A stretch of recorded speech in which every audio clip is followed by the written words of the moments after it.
ونستغفره. إن الحمد لله نحمده ونستعينه ونستغفره ونؤمن به ونتوكل عليه ونثني عليه الخير كله ونعوذ بالله من شرور أنفسنا ومن سيئات أعمالنا. من يهده الله فلا مضل له ومن يضلل فلا هادي له. ونشهد أن لا إله إلا الله وحده لا شريك له ونشهد أن محمدا عبد الله ورسوله الذي أرسله الله بالحق بشيرا ونذيرا وداعيا إلى الله بإذنه وسراجا منيرا. أما بعد، فإن خير الحديث كتاب الله وخير الهدي هدي محمد صلى الله عليه وسلم وشر الأمور محدثاتها وكل محدثة بدعة وكل بدعة ضلالة وكل ضلالة في النار كما قال عليه الصلاة والسلام.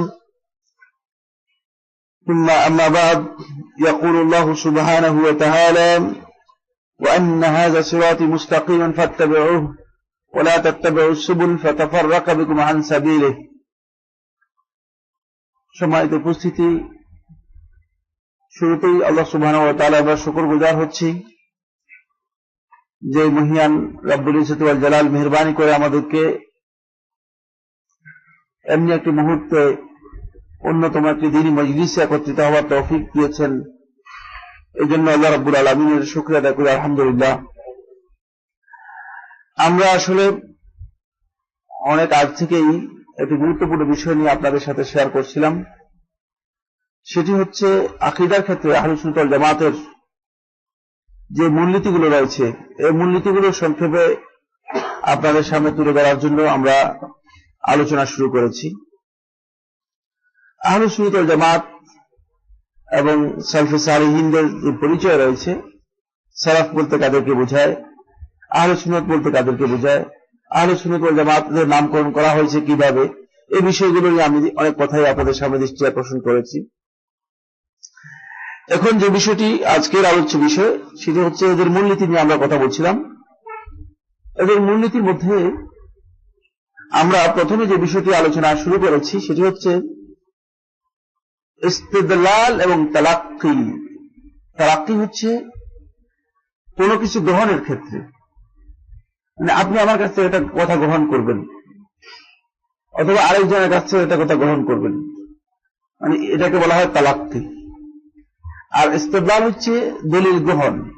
দলিল গ্রহণ হচ্ছে কোরআন এবং হাদিস থেকে যেভাবে দলিল নেওয়া হবে, কিসের ভিত্তিতে দলিলগুলো কিভাবে নেওয়া হবে।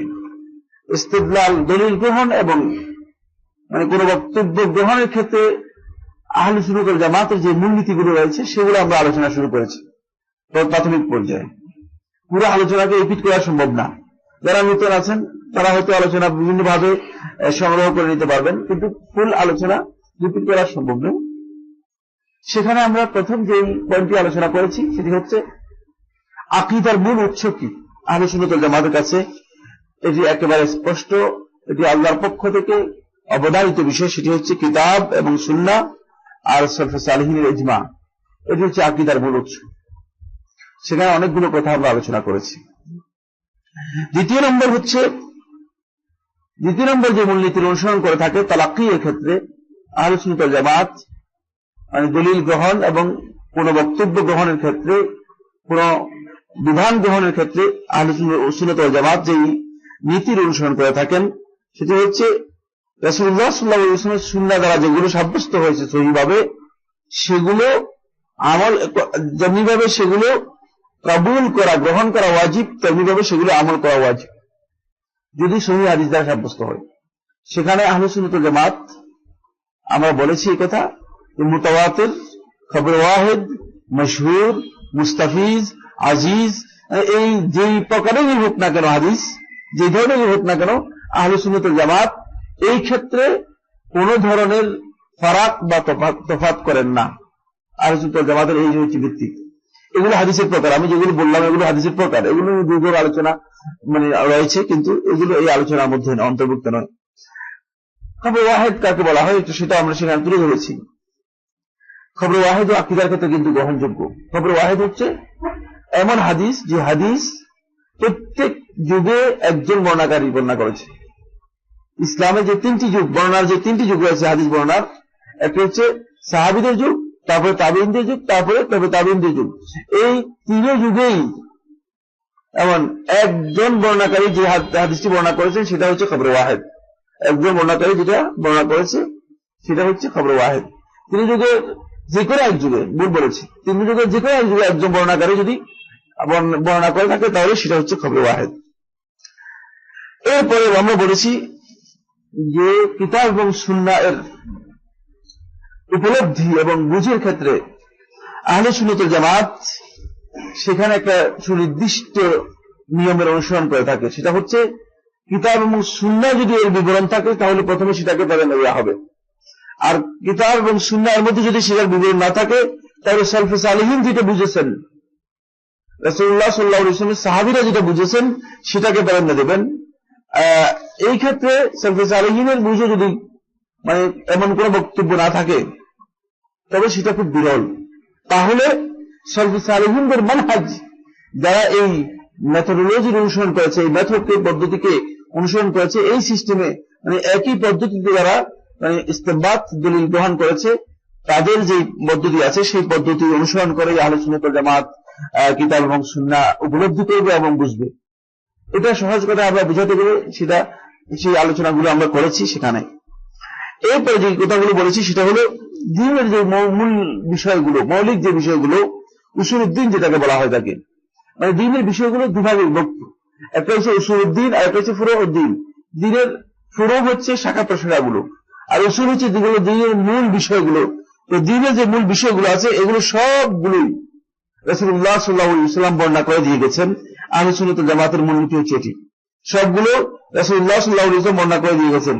সুতরাং ইবাদত দ্বীনের একটি মূলনীতি, মূল বিষয়, ঠিক কিনা? মৌলিক বিষয় নয়। ইবাদত যতগুলো ইবাদত আছে সবগুলো রাসূলুল্লাহ সাল্লাল্লাহু আলাইহি ওয়াসাল্লাম বর্ণনা করে দিয়ে গেছেন। এই ক্ষেত্রে কোনো অবস্থায় কারোর জন্য জায়েজ নেই যে ইবাদতের ক্ষেত্রে নিজের পক্ষ থেকে নতুন কিছু সংযোজন করবে। কেন?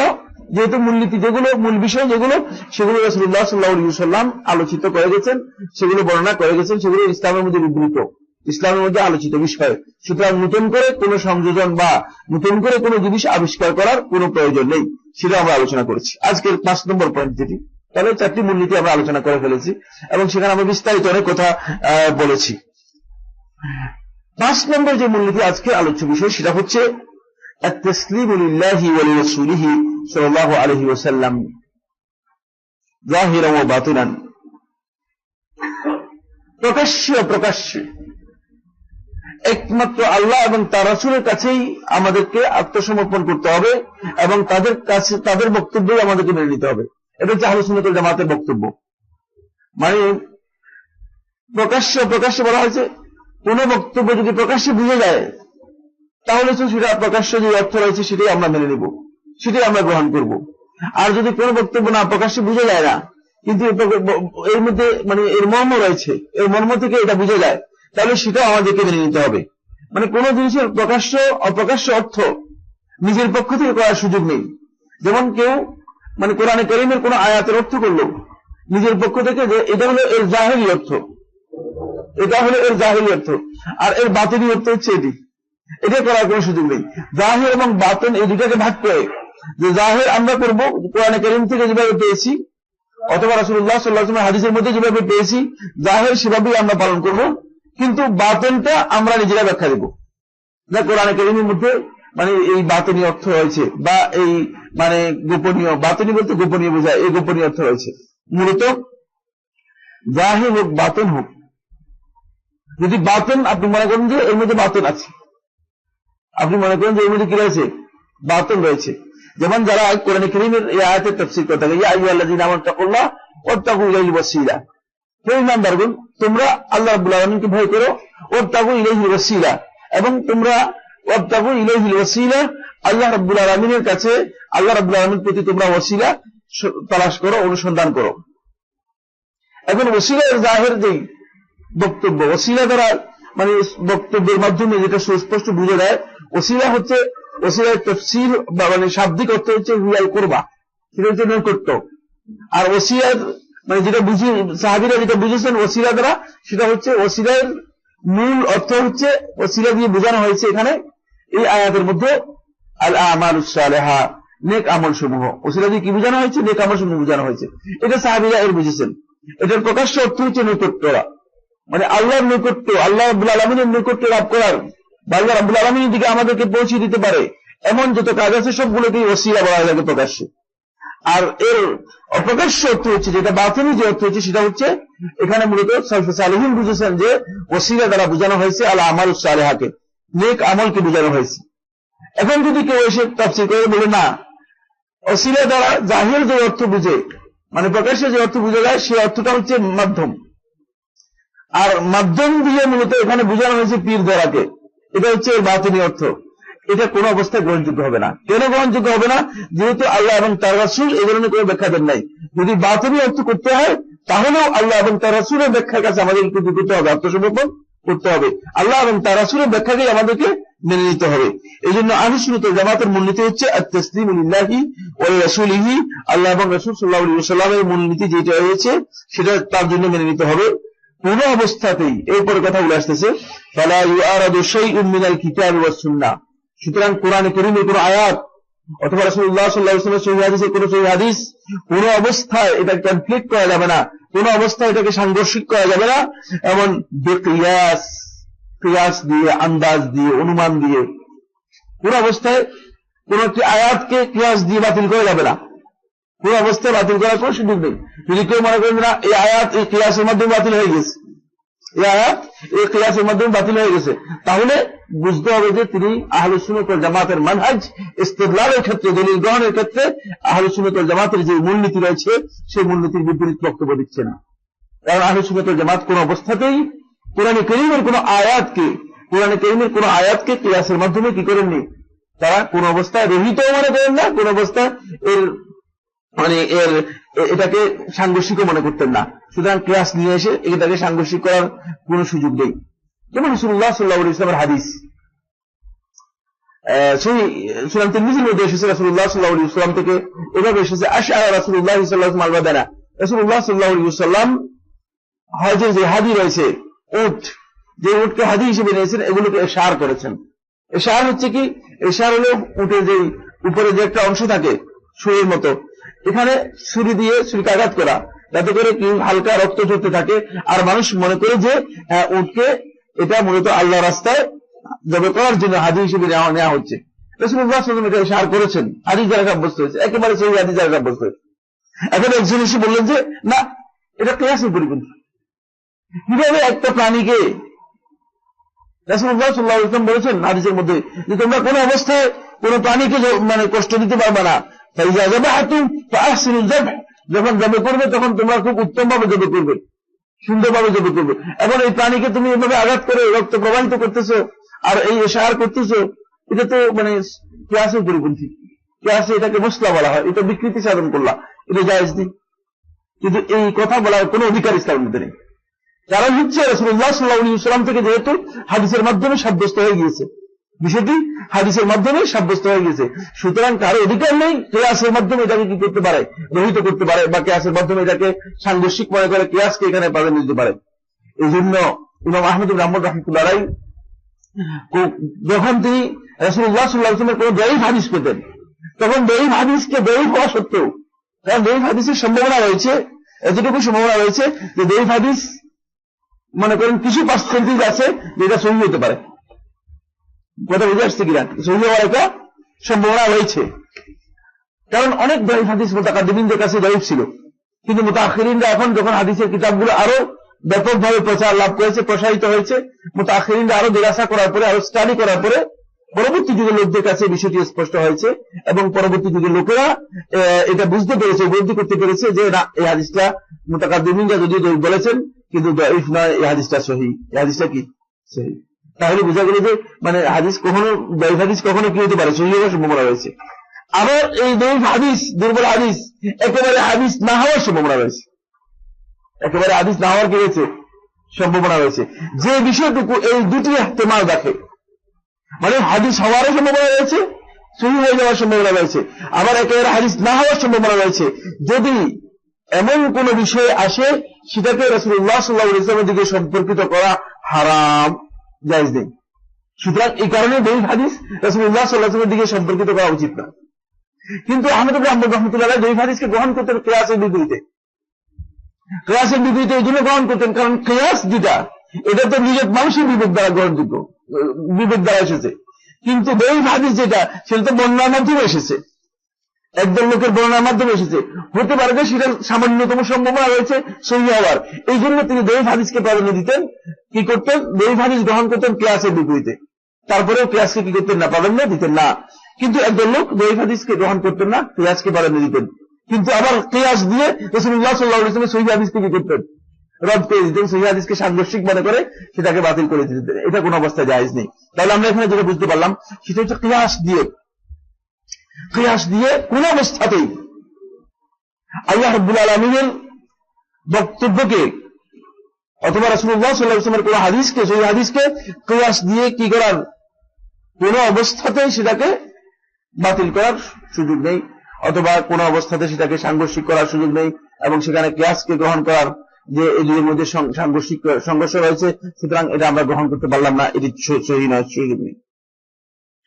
ওকাযালিক এরপরে যৌক, কিয়াসের পাশাপাশি আরেকটা বিষয় আছে, যৌক কাকে বলা হয়? রাসূলুল্লাহ সাল্লাল্লাহু আলাইহি ওয়াসাল্লাম হাদিস দ্বারা সাব্যস্ত হয়েছে, হাদিসের মধ্যে এসেছে যখন মাছি এসে খাবারের মধ্যে পড়বে তখন মাছি এক দানা দিয়ে মাছিটাকে আপনি কি করবেন, খাবারের মধ্যে পুরাটা মাছির মধ্যে ডুবিয়ে দিবেন, তারপরে উঠাই দিবেন। এটা হাদিসের মধ্যে এসেছে। এখন আপনি বলবেন যে না, এটা আসলে রুচিতে কুলায় না, এই কাজটা রাসূলুল্লাহ সাল্লাল্লাহু আলাইহি ওয়াসাল্লাম করছেন কিন্তু রুচিতে কুলায় না। রাসূলুল্লাহ সাল্লাল্লাহু আলাইহি ওয়াসাল্লাম আর এক গাছ দিয়ে মিসওয়াক করেছেন, আর এক গাছের ঢালা দিয়ে অথবা শিকড় দিয়ে, হাদিস দ্বারা প্রমাণিত হয়েছে রাসূলুল্লাহ সাল্লাল্লাহু আলাইহি ওয়াসাল্লাম আর এক গাছের মাধ্যমে কি করেছেন, মিসওয়াক করেছেন।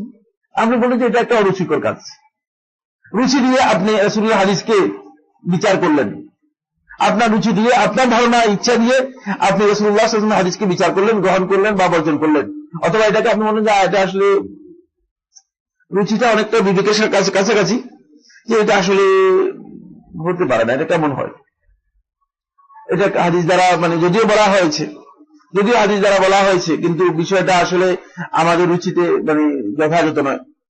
যেমন রাসূলুল্লাহ সাল্লাল্লাহু আলাইহি ওয়াসাল্লাম আলা মাইদাতিহি সাল্লাল্লাহু আলাইহি ওয়াসাল্লাম, রাসূলুল্লাহ সাল্লাল্লাহু আলাইহি ওয়াসাল্লামের খাবারের যে মায়দা, দস্তরখানের মধ্যে, সেখানে দব খাওয়া হয়েছে। দব কি জিনিস? দব হচ্ছে বৃষভ। খাবেন তো আপনারা? হ্যাঁ, কে খাবেন না? যেখানে রাসূলুল্লাহ সাল্লাল্লাহু আলাইহি ওয়াসাল্লামের খাবারের মধ্যে, দস্তরখানের মধ্যে খাওয়া হয়েছে, রাসূলুল্লাহ সাল্লাল্লাহু আলাইহি ওয়াসাল্লামের সামনে খাওয়া হয়েছে, কিন্তু কেউ যদি এসে বলে যে রুচি দিয়ে না, এই কাজটা সঠিক ছিল না, তাহলে এটা গ্রহণযোগ্য নয়। যিনি খাবেন না তিনি, সেটা তার ব্যক্তিগত বিষয়, খাবেন না তার ব্যক্তিগত বিষয়, কিন্তু যেহেতু রাসূলুল্লাহ সাল্লাল্লাহু আলাইহি ওয়াসাল্লাম এর সামনে খাওয়া হয়েছে, সুতরাং এটি খাওয়া জায়েজ, এটি খাওয়া কি জায়েজ। কিন্তু এখানে রুচি দিয়ে মানে এই কথা বলার সুযোগ নেই, এই কথা বের করার সুযোগ নেই যে রাসূলুল্লাহ সাল্লাল্লাহু আলাইহি ওয়াসাল্লাম এই হাদিসটা অথবা এই যে খেয়েছেন এটা আসলে কাজটা ঠিক হয় না, এটা হাদিসটা গ্রহণযোগ্য না। রুচি দিয়ে হাদিসটাকে সাংঘর্ষিক মনে করা অথবা হাদিসকে রদ করে দেওয়ার কোন অবকাশ ইসলামের মধ্যে নেই। এরপরে তৃতীয় নম্বর মাসালা হচ্ছে কাশফ। একদম লোকের ধারণা হচ্ছে যে কাশফের মাধ্যমে তারা হাদিস পেয়ে থাকেন, এবং কাশফের মাধ্যমেই তারা কোরআন এবং হাদিসের ব্যাখ্যা দিয়ে থাকেন। কোরআন এবং হাদিসের বিষয়গুলো কাশফের মাধ্যমে ব্যাখ্যা দিয়ে থাকেন, এবং তারা মনে করে থাকেন যে কোরআন এবং হাদিসের মধ্যে যে কথা এসেছে আমি কাশফে পেয়েছি আরেক জিনিস, সুতরাং কাশফটা এখানে প্রাধান্য পাবে, যেহেতু আমি কাশফের মাধ্যমে এটা পেয়েছি। এটা কোন অবস্থায় জায়েজ নেই। কাশফের মাধ্যমে আল্লাহর কিতাবকে অথবা রাসূলুল্লাহ সাল্লাল্লাহু আলাইহি ওয়াসাল্লামের হাদিসকে সাংঘর্ষিক মনে করার কোনো সুযোগ নেই। যদি কেউ কাশফকে দলিল হিসেবে এই কোরআন এবং হাদিসের মোকাবেলে কোরআন এবং হাদিসের এভিডেন্সটি নিয়ে আসে, তাহলে বুঝতে হবে সে বিভ্রান্তির মধ্যে রয়েছে। আহলে সুন্নাত ওয়াল জামাতের যে আকীদা রয়েছে, আহলে সুন্নাত ওয়াল জামাত ইসতিদলালের ক্ষেত্রে, দলিল গ্রহণের ক্ষেত্রে এবং বক্তব্য গ্রহণের ক্ষেত্রে, যেই বক্তব্য গ্রহণ এবং দলিল গ্রহণের ক্ষেত্রে আহলে সুন্নাত ওয়াল জামাত যেই মূলনীতি অনুসরণ করেছে, সেই মূলনীতির বিপরীতে সে চলে গিয়েছে।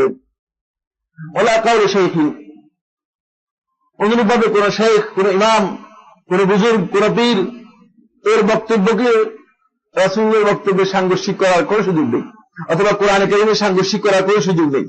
সেটা যদিও কোরআনের ব্যাখ্যা হয়, কারণ কোরআনের ব্যাখ্যার জাহির এবং বাতিন দুটোই গ্রহণ করতে হবে প্রত্যেকে, আল্লাহ এবং তার রাসূলের বক্তব্য থেকে। বুঝতে পেরেছেন কিনা আপনারা? সুতরাং এই কথা বলার সুযোগ নেই যে শাইখ যে ব্যাখ্যা দিয়েছেন এটা বাতিল ব্যাখ্যা দিয়েছেন, আর আপনি যেটা বলতেছেন এটা জাহির ব্যাখ্যা, এটা চলবে কিনা? না, কোরআনে কারিমের মধ্যে এই ধরনের কোনো ব্যাখ্যা নেই। যদি বাতিল হয়ে থাকে তাহলে অবশ্যই সেটা সাব্যস্ত হতে হবে কিসের মাধ্যমে? বক্তব্যের মাধ্যমে, রাসূলুল্লাহ সাল্লাল্লাহু আলাইহি ওয়াসাল্লামের বক্তব্য অথবা হাদিসের বক্তব্য অথবা সাহাবীদের বক্তব্যের মাধ্যমে, এবং সালফে সালেহিনের মানহাজ হচ্ছে এটি। সুতরাং কোন ইমাম, কোন শেখ, কোন বুজুর্গ, কোন মুজতাহিদ এর বক্তব্য নিয়ে এসে আপনি যদি মনে করেন যে ইসলামের বিধানকে আপনি না বললেন যে এটাকে মানে এটা গ্রহণ করতে পারলাম না বা এই বিধানটুকু এখানে গ্রহণযোগ্য নয়, এটা করার কোন বৈধতা ইসলামের মধ্যে নেই। কোন ব্যক্তির কথা সেখানে প্রাধান্য পাবে না, কোন ব্যক্তির বক্তব্য কোরআন এবং হাদিসের সাংঘর্ষিক হতে পারবে না, এটা খেয়াল রাখতে হবে। সুতরাং এই মাধ্যমে আমরা যেটা বুঝতে পেরেছি সেটা হচ্ছে যে একমাত্র কোরআন এবং সুন্নাহ এর বুঝের ক্ষেত্রে, কোরআন এবং সুন্নাহ এর উপলব্ধির ক্ষেত্রে এবং কোরআন এবং সুন্নাহ থেকে ইস্তেদলাল গ্রহণের ক্ষেত্রে, দলিল গ্রহণের ক্ষেত্রে আমাদেরকে আল্লাহ এবং তার রাসূলের কি করতে হবে, নির্দেশ যেটি রয়েছে, বক্তব্য যেটি রয়েছে সেটাকে মেনে নিতে হবে এবং সেই অনুযায়ী আমাদেরকে কাজ করতে হবে।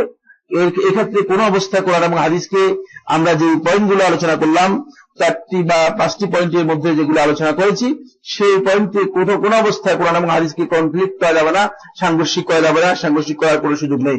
এটা হলো পঞ্চম মূলনীতি। ষষ্ঠ যে মূলনীতি, এটি আরো গুরুত্বপূর্ণ একটি পয়েন্ট, অত্যন্ত গুরুত্বপূর্ণ, সেটা হলো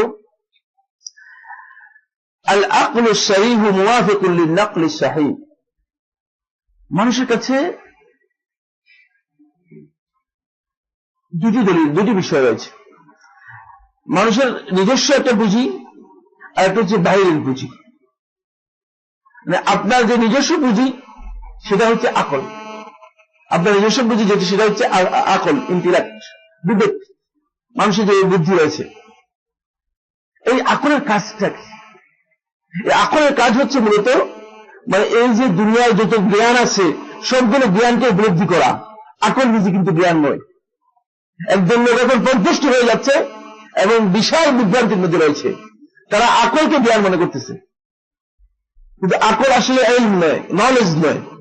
আকল হচ্ছে নলেজ, যে নলেজটা কি করে, নলেজটাকে মানে অ্যাকসেপ্ট করে, নলেজ হিসেবে তৈরি করে, আকলের মাধ্যমে সেটা মানে নলেজ হয়ে যায়। আমি এখানে সামনে একটা কুকুর দেখলাম, দেখে আমি আমার আকল দিয়ে আমি বুঝতে পেরেছি এটা কি কুকুর, তখন আমার কাছে নলেজ হলো এটা কি কুকুর, এটা এই নলেজটুকু আমার কাছে অর্জিত হলো। কিন্তু যদি আমি আমার আকল ঠিক না থাকতো তাহলে আমি কুকুর দেখলে কুকুরকে চিহ্নিত করতে পারতাম না হয়তো। আকল ঠিক না থাকলে পাগলের সব জিনিস এলোমেলো। এই জন্য আকলটা হচ্ছে মানুষ এর মাধ্যমে অ্যাচিভ করে জ্ঞানকে। আকল কিন্তু নিজে জ্ঞান নয়, আকল নিজে কি নয়, জ্ঞান নয়। আর জ্ঞান হচ্ছে দুই জিনিস। জ্ঞান হচ্ছে দুইটা জিনিসের নাম। জ্ঞান এমনি হয় না। জ্ঞানের একটা হচ্ছে ব্যক্তিগত মানুষের ইন্দ্রিয়ের মাধ্যমে মানুষ যেই উপলব্ধি পায় সেই উপলব্ধি হচ্ছে একটা জ্ঞান। মানুষের ইন্দ্রিয় হচ্ছে 5টি। মানুষের ইন্দ্রিয় কটি? 5টি। এই 5টি যে কোনো একটির মাধ্যমে সে জ্ঞান অর্জন করতে পারে, কিন্তু এই জ্ঞান সঠিক তথ্য দেয় না, সঠিক হয় না, সর্বাবস্থায় সঠিক হয় না, এর মধ্যে বিভ্রাট আসতে পারে। দ্বিতীয় নম্বর যে জ্ঞান সেটা হচ্ছে খবর, সংবাদ। খবর দুই প্রকার, সংবাদ হচ্ছে কি কয় প্রকার? দুই প্রকার। খবরটা হচ্ছে কোন ব্যক্তি খবর দিলে ইয়াহতামিলু সিদক ওয়াল কাযিব, সত্য হতে পারে, মিথ্যা হতে পারে। সত্য হতে পারে, কি হতে পারে? মিথ্যাও হতে পারে। কারণ আপনি হিসেবে একজন ব্যক্তি এসে একটা খবর দিল, এখন আপনি সেটাকে কি সত্য হিসেবে মেনে নেবেন? যদি এমন কোন কারাইন, এমন কোন যুক্তিকতা থাকে বা এমন কোন এভিডেন্স এর সাথে থাকে যে এভিডেন্সের কারণে আপনি এটাকে সত্য মনে করতে পারেন, তাহলে সেই এভিডেন্সকে সামনে রেখে আপনি বলবেন যে হ্যাঁ এই কথাটুকু সত্য, তাহলে সেটা এলেম হলো, বুঝে আসছে। অন্যথায় সেটা এলেমের ফায়দা দিল না, এলেম অর্জন হলো না, নলেজ হলো না। খবরের আরেক প্রকার হচ্ছে আল ওয়াহী। এখানে কোন অবস্থায় লা ইয়াহতামিলু সিদক ওয়াল কাযিব, এটা মিথ্যা এবং সত্যের কোনো অবকাশ রাখে না। ওহী, এটাই হচ্ছে প্রকৃত জ্ঞান।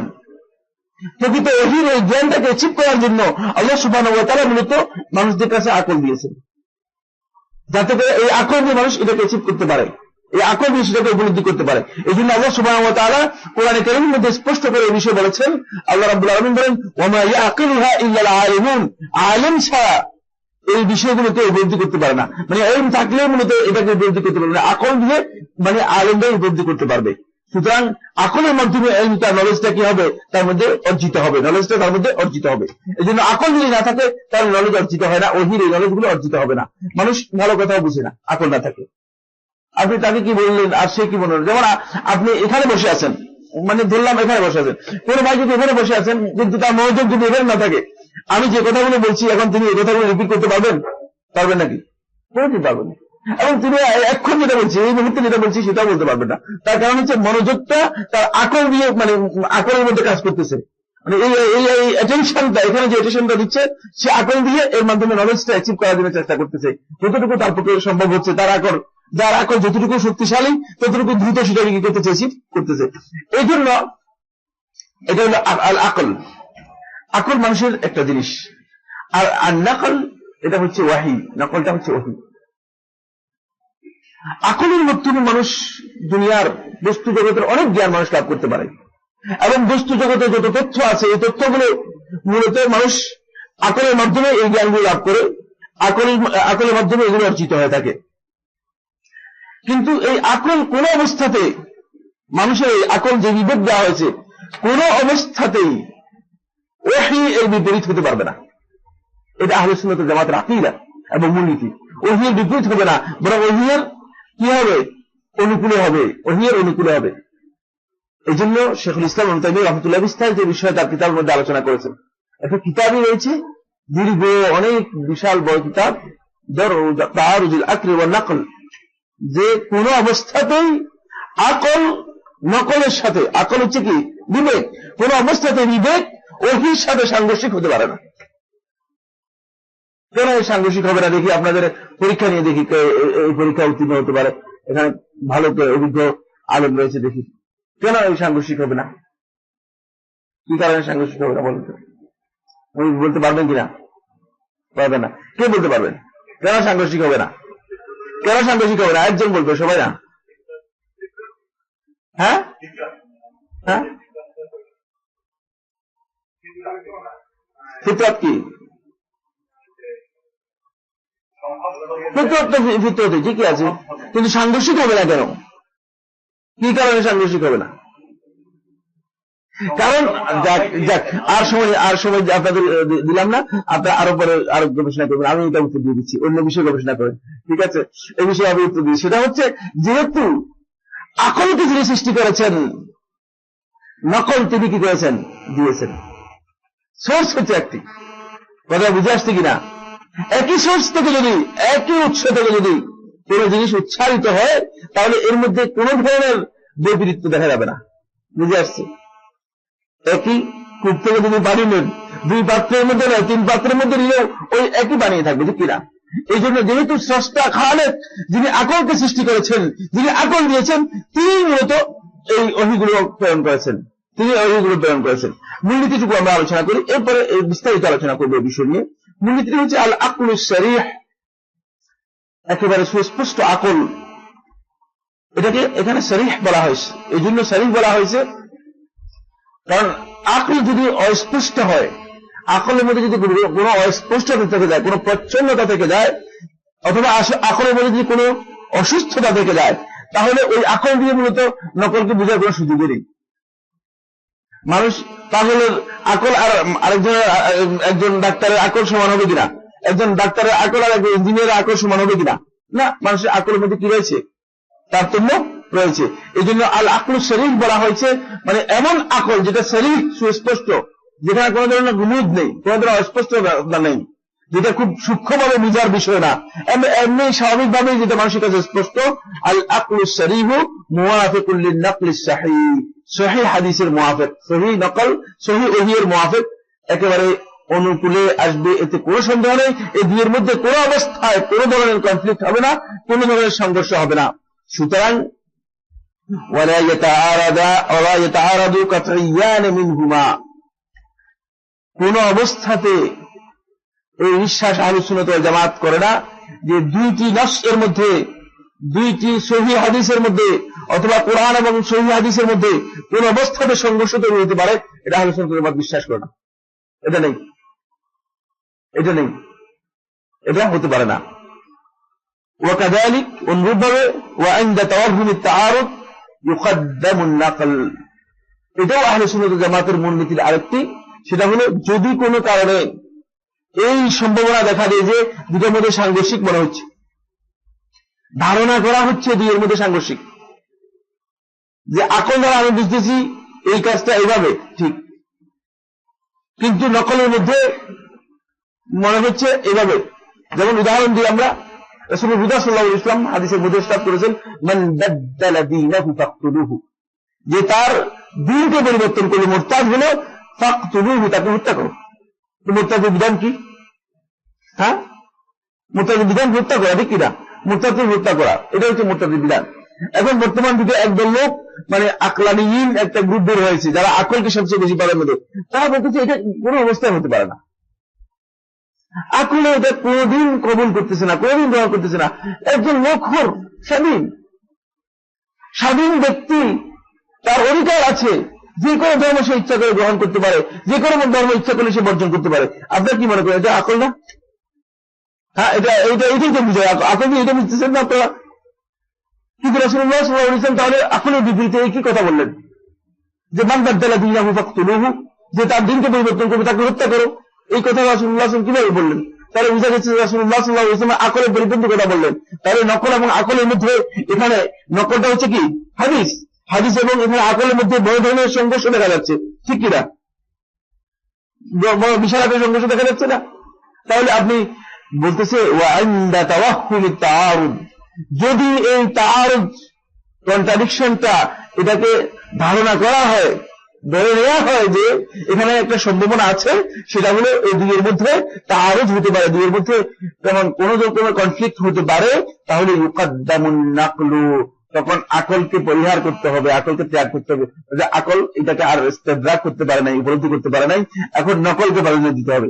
এখন যেটা খবরের মধ্যে এসেছে সেটাই প্রাধান্য পাবে, কারণ খবর যিনি দিয়েছেন তিনি বলতে পারবেন যে আসলে এর মধ্যে কি রহস্য রয়েছে, এর অন্তর্নিহিত ভাব বা মর্ম কি রয়েছে, তিনি বলতে পারবেন। সুতরাং সেখানে নকলকে কি করতে হবে? প্রাধান্য দিতে হবে। সেখানে আমাদেরকে প্রাধান্য দিতে হবে ওহীকে, সেখানে ওহীকে প্রাধান্য দিতে হবে। এই বিষয়ে আমরা সামনে আসবো ইনশাআল্লাহ।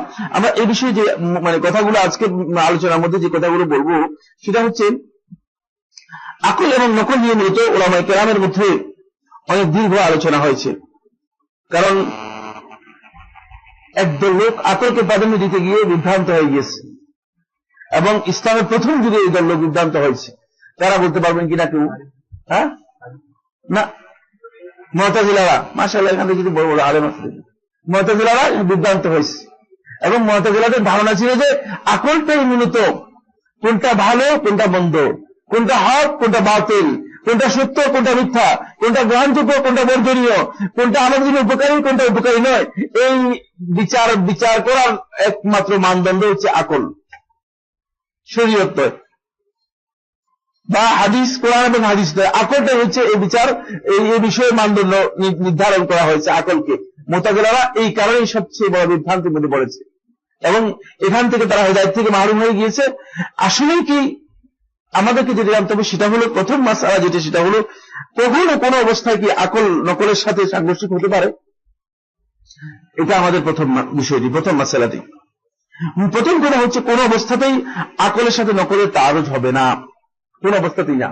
শেখুল ইসলাম ইবনে তাইমিয়া রাহমাতুল্লাহ আলাইহি মাজমু ফাতাওয়ার মধ্যে উল্লেখ করেন, আল আকলু সহিহ লা ইউরাদুল নাকল সাহিহ, যেটা আমরা অল্প আগে বললাম যে শরীহ স্পষ্ট আকল কোন অবস্থায় নাকলু সাহিহ, সহিহ নকল অর্থাৎ হাদিস, কোরআন এবং হাদিসের সহিহ কোরআন এবং সহিহ হাদিসের কোন অবস্থায় সাংঘর্ষিক হবে না।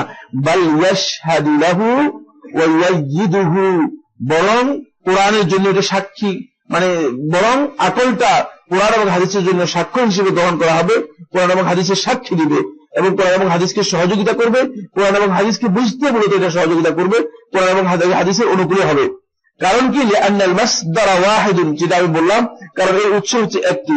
ফাল্লাযী খালাকাল আকল, সুতরাং যিনি এই আকলকে সৃষ্টি করেছেন, ফাল্লাযী খালাকাল আকল হুয়াল্লাযী আরসালা ইলাইহিন নাকল, তিনি সেই ব্যক্তি, সেই সত্তা যিনি তার কাছে কি করেছেন? এই ওহী প্রেরণ করেছেন। ওয়া মিনাল মুহাল আন ইউরসিলা ইলাইহি মা ইফসিদুহু, সুতরাং অসম্ভব যে আন ইউরসিলা ইলাইহি যে মানুষের কাছে এমন জিনিস আল্লাহ তাআলা প্রেরণ করবেন যেটা তার আকলের আকলকে নষ্ট করে দেয়, তার আকলকে বিনষ্ট করবে এমন জিনিস আল্লাহ তাআলা প্রেরণ করবেন না, আকলের বিপরীত কোন জিনিস তাকে প্রেরণ করবেন না। সুতরাং এটা কোন অবস্থায় হতে পারে না। এই জন্য খুব সুন্দর একটা উদাহরণ ইবনে কাইয়্যিম রাহমাতুল্লাহ তার কিতাবের মধ্যে দিয়েছেন। উদাহরণটি হচ্ছে এই, যেমন কোন একজন ব্যক্তি একটা জিনিস তৈরি করেছেন, যেমন যিনি রেডিও আবিষ্কার করেছেন, উদাহরণ রেডিও আবিষ্কার করেছেন, কোন একজন ব্যক্তি একটা জিনিস তৈরি করেছে এবং তৈরি করার পরে ওই বস্তুকে পরিচালনা করার জন্য এমন একটা গাইডলাইন দিয়েছে যাতে ওই বস্তুটা ওই যে কাজের জন্য তৈরি করেছে এই কাজের দায়ী লাগে। এরকম কাজ হবে কিনা করে দিন, সে কোনদিন এই কাজ করবে? যেহেতু আল্লাহ সুবহানাহু ওয়া তাআলা মানুষকে আকল দিয়েছেন এবং মানুষের আকলকে সৃষ্টি করেছেন মূলত মানুষকে সত্যিকার জ্ঞান দান করার জন্য, কিন্তু কোন অবস্থায় আল্লাহ রাব্বুল আলামিন এই আকলের বিনষ্টকারী বা আকলের বিপরীতে এমন কোন বস্তু আল্লাহ রাব্বুল আলামিন এমন কোন বিধান দেবেন না যেটা আকল কোন অবস্থায় কি করতে পারে না, বুঝতে পারে না, বা আকল যেটা কোন অবস্থায় আকলের সাথে মিলে না, এমন জিনিস কোনদিন আল্লাহ রাব্বুল আলামিন নাযিল করবেন না। কারণ তিনি তো তাহলে আকলের বিপরীতেই কি করলেন, আকলকে বিনষ্ট করে দিলেন, আকলকে কাজে লাগানোটা নষ্ট হয়ে গেল, তাহলে আকলকে দেওয়ার অর্থ নেই, তাহলে মানুষের কাছে আকল দেওয়ার কোন অর্থ হলো না, মানুষকে আকল দেওয়ার কোন অর্থ হলো না। আচ্ছা, সুতরাং এখান থেকে আমরা যেটা বুঝতে পেরেছি সেটা হচ্ছে আকল এবং নকল এই দুইটার সাথে মূলত কোন অবস্থায় তাআরুজ হবে না, কোন অবস্থায় সাংঘর্ষিক হবে না। এখন প্রশ্ন যেটা আসতেছে সেটা হচ্ছে এই, যদি আকল এবং নকল এই দুইয়ের মধ্যে কোন অবস্থায় সাংঘর্ষিক না হয়, তাহলে যদি আমরা দেখি যে আকল এবং নকল এই দুইটার মধ্যে সাংঘর্ষিক মনে হচ্ছে, যদি দেখি যে আকল এবং নকলের মধ্যে বিবেকের মাঝে এবং কোরআন এবং হাদিসের মাঝে কেন যে সাংঘর্ষিক মনে হচ্ছে, যদি এমনটা মনে হয় তাহলে আমাদেরকে যে জিনিসটা জানতে হবে সেটা হচ্ছে তাহলে এর জন্য দুটি অবস্থা। এক নম্বর অবস্থা হচ্ছে ইম্মা আন্না নাকলা লাম ইয়াসবুত, এক নম্বর হচ্ছে হয়তো যে নকল যে কোরআন এবং হাদিসের যে বক্তব্য, কোরআনের বক্তব্য নয় হাদিসের বক্তব্যের ক্ষেত্রে এটি প্রযোজ্য হবে, সেটা হচ্ছে হয়তো নকল যেটা এসেছে, খবর যেটা এসেছে আমাদের কাছে সেটা সাবিত নয়, সাব্যস্ত হয়নি, সেটা সাব্যস্ত হয়নি, সেটা প্রমাণিত নয়। ওয়া ইন্না আন্নাল আকলা লাম ইয়াফহাম আন-নাকল, অথবা আকল নকলকে বুঝতে পারে নাই। আকলের কসুরটা কার? আকলের মধ্যে নকলকে বোঝার জন্য খবরকে বোঝার জন্য, হাদিসকে বোঝার জন্য যেই পরিমাণের আকলকে যে পরিমাণ সুস্থ থাকা দরকার ছিল সেই সুস্থতা আকলের মধ্যে না থাকার কারণে আকল সেটাকে বুঝতে পারেনি। তাহলে এটা দুইটা কারণ। এক নম্বর কারণ হচ্ছে যে যদি দেখা যায় যে সাংঘর্ষিক মনে হয় তাহলে বুঝতে হবে যে হয়তো নকল যেটা আছে এটা সহি নয়, আমার কাছে যে হাদিসটা আছে এই হাদিসটা কি নয়, সহি নয়, আমি যে হাদিস দিয়ে দলিল দিচ্ছি এই দলিলটা সহি নয়, যার কারণে আমার আকল সেটাকে মেনে নিচ্ছে না। সামনে আমার উদাহরণ দিলে জিনিসগুলো আরেকটু স্পষ্ট হবে। দ্বিতীয় নম্বর কথা হচ্ছে অথবা আমার কাছে নকল যেটা আছে নকলটা সহি, কিন্তু আমার আকলটা দুর্বল হওয়ার কারণে আকলটা আমার ওই নকলটাকে যেভাবে বোঝা দরকার ছিল সেভাবে বুঝতে পারেনি। এই দুটি ছাড়া তৃতীয় কোনো কারণ নেই, এই দুটি কারণ ছাড়া তৃতীয় কোনো কারণ নেই। সুতরাং এই দুটি কারণ আমাদের একটু বিশ্লেষণ করতে হবে। সুতরাং ফালা ইউমকিনু আন ইয়াতাআরাদা আল-আকলু সহিহু মা নাকলি সহিহ,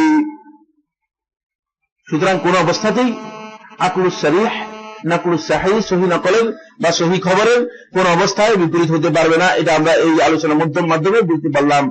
এখন আমাদের কাছে যেটা আসতেছে সেটা হলো যে এই দুটি কারণে আমরা দেখতে পাই যে আকলটা নকলের কি হতে পারে, সাংঘর্ষিক আমাদের কাছে মনে হয়। সেই দুটি কারণে প্রথম কারণ হচ্ছে নকল বা খবর সাব্যস্ত না হওয়া, হাদিসের মাধ্যমে খবর সাব্যস্ত না হওয়া। যদি আমাদের কাছে কোনো হাদিস আসে, কোরআনের কথা এই জন্য আমরা এখানে আনি নাই বা এখানে আনবো না, এই জন্য যেহেতু কোরআন এর মধ্যে সহিহের ব্যাপারে আমাদের মধ্যে কোনো ধরনের কি নেই, সন্দেহ নেই, আছে নাকি? আমাদের মধ্যে কোনো ধরনের সন্দেহ নেই। সুতরাং কোরআন এই বক্তব্যের মধ্যে আসবে না, হাদিসের ব্যাপারে বক্তব্যটা আসবে, হাদিসের ব্যাপারে বক্তব্যটি আসবে। والمرجعية في عدم ثبوت العقل إلى علم الحديث النقل إلى علم الحديث, এরপর বলতেছেন যে এক্ষেত্রে ভিত্তি হচ্ছে, এক্ষেত্রে যে ভিত্তির উপর আমরা দাঁড়াবো, যে ভিত্তির উপর দাঁড়িয়ে আমরা সিদ্ধান্ত নিব সেটা হচ্ছে ইলমুল হাদিস এর কাছে আমাদেরকে যেতে হবে। সুতরাং হাদিস আসলেই হাদিস গ্রহণ করা যাবে না, হাদিস আসলেই প্রথমে ইলমুল হাদিসের কাছে যেতে হবে। হাদিসে যে ইলম আছে, হাদিসে যে সায়েন্স আছে, সেই সায়েন্স আমাদেরকে জানতে হবে। হাদিস কতটুকু গ্রহণযোগ্য, কতটুকু গ্রহণযোগ্য নয়। বলা ইয়াকুলু আহাদ, কারো জন্য এটা জায়েজ নেই কথা বলা। ইজাজ, যখনই সে সামি আল হাদিস, যখনই হাদিস শুনবে যে আমি হাদিস শুনলে এই হাদিসটা গ্রহণ করবো না, এটা বলার সুযোগ আছে কিনা? সুযোগ নেই। জানতে হবে হাদিসটা আসলে কি সহি কি সহি নয়। যে আমি হাদিস শুনলাম এবং হাদিস শুনে এটা দায়ীফ কি সহি, এটা আমার জানার দরকার নেই। যদি কেউ এই কথা মনে করে থাকেন, তিনি ভুল করছেন, তিনি এটা ভুল করছেন। এই জন্য আমাদের সমাজের মধ্যে মূলত এই জিনিসটা ব্যাপকভাবে বিরাজ করছে। সেটা হচ্ছে রাসূলুল্লাহ সাল্লাল্লাহু আলাইহি ওয়াসাল্লামের নামে যত হাদিস চালিয়ে দেওয়া হয়েছে, হাদিসের নামে যত কিছু চলছে সমাজের মধ্যে, আমরা সবকিছুকে হাদিস মনে করি, সবকিছুকে কি মনে করি? হাদিস মনে করি। সেদিন একজন একটা বই নিয়ে আসলে লিখক রহমতুল্লাহ নিজেই আসলেন আর কি, তো আমাকে দিলে উল্টাই দেখি যে প্রথমে একটা ডাহা মিথ্যা হাদিস, আল গীবাত আশাদ্দু মিনাজ জিনা, গীবত ব্যভিচারের চেয়েও জঘন্য। এই হাদিস শুনছেন কিনা? না শুনেন নাই? হ্যাঁ, এটা তো মাকসুদুল মুমিনের প্রথম হাদিস, মানে সবচেয়ে প্রসিদ্ধ হাদিস। জানেন আপনারা, বাংলাদেশে তো এমন কোন মাহফিল নেই যে মাহফিল আমি শুনি না যে ওয়াজ করতেছে বলে না। গীবত হচ্ছে ব্যভিচারের চেয়ে নিকৃষ্ট, নাউযুবিল্লাহ। এত ডাহা মিথ্যা হাদিস। তখন আমি বললাম যে এই যে হাদিসটা দিলে, এই হাদিসটা কি হাদিস দিলেন? এটা এই হাদিসটা জানেন কি? হাদিসটার হুকুম কি? এভাবে মূলত আমাদের সমস্যা হয়ে গেছে। এখন যার কাছে সুস্থ বিবেক আছে, খুব ভালো করে বুঝেন, যার কাছে সুস্থ বিবেক আছে, সে যখন শুনবে যে আল্লাহ রাসূল সাল্লাল্লাহু আলাইহি ওয়াসাল্লাম, নাউযুবিল্লাহ মিন যালিক, আল্লাহ রাসূল সাল্লাল্লাহু আলাইহি ওয়াসাল্লাম বলেছে যে গীবত হচ্ছে জিনার চেয়ে, ব্যভিচারের চেয়ে জঘন্য, অথচ ব্যভিচারের জন্য আল্লাহ রাব্বুল আলামিন আসমান থেকে শাস্তির বিধান করেছে, আর গীবতের জন্য আসমান থেকে কোনো শাস্তির বিধান করা হয়নি। এখন সে সুস্থ বিবেক দিয়ে একবারে বলবে যে রাসূলুল্লাহ সাল্লাল্লাহু আলাইহি ওয়াসাল্লাম কথা গ্রহণযোগ্য না, এটা সাংঘর্ষিক। সুস্থ বিবেকের এটা সাংঘর্ষিক, ঠিক কিনা? কথা বুঝতে পেরেছেন? সুস্থ বিবেক দিয়ে এটা কোনদিন গ্রহণ করবে না। এই কারণেই মূলত একদল লোক মানে হাদিসকেও গ্রহণ করতে রাজি না। কারণ হচ্ছে তারা হাদিস সম্পর্কে যখন বিবেক দিয়ে চিন্তা করে, তখন আমরা যেভাবে হাদিস, মিথ্যা হাদিস চালু করে দিয়েছি, হাজার হাজার লক্ষ লক্ষ মিথ্যা হাদিস চালু করে দিয়েছি, ওই মিথ্যা হাদিসের কারণে তারা বলে না ভাই এটা আসলে তো বিবেক দিয়ে বুঝে যায় না, এটা কি বলতেছেন আপনি?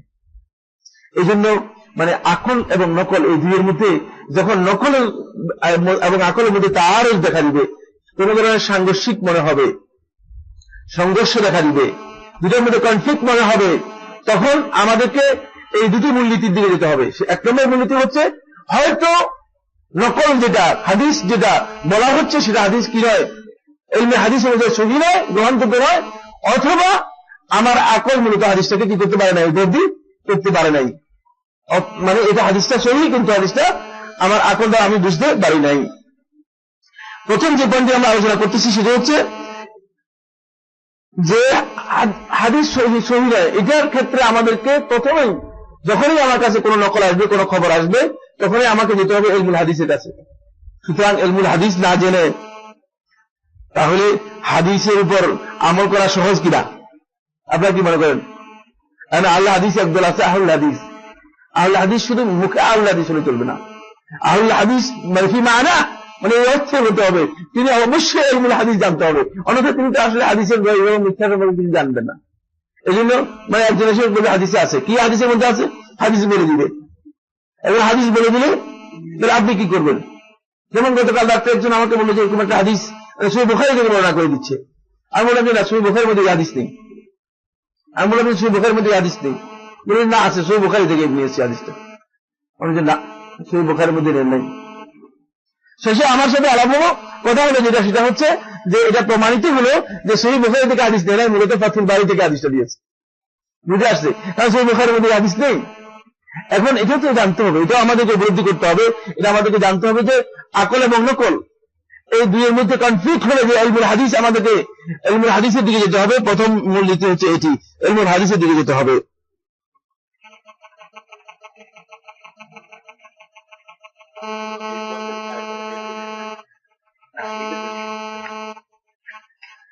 এবার আমরা এই ক্ষেত্রে কতগুলো উদাহরণ আপনাদের সামনে পেশ করব, যেগুলো খুবই ইম্পর্টেন্ট উদাহরণ। সেই উদাহরণগুলোর মধ্যে হচ্ছে যে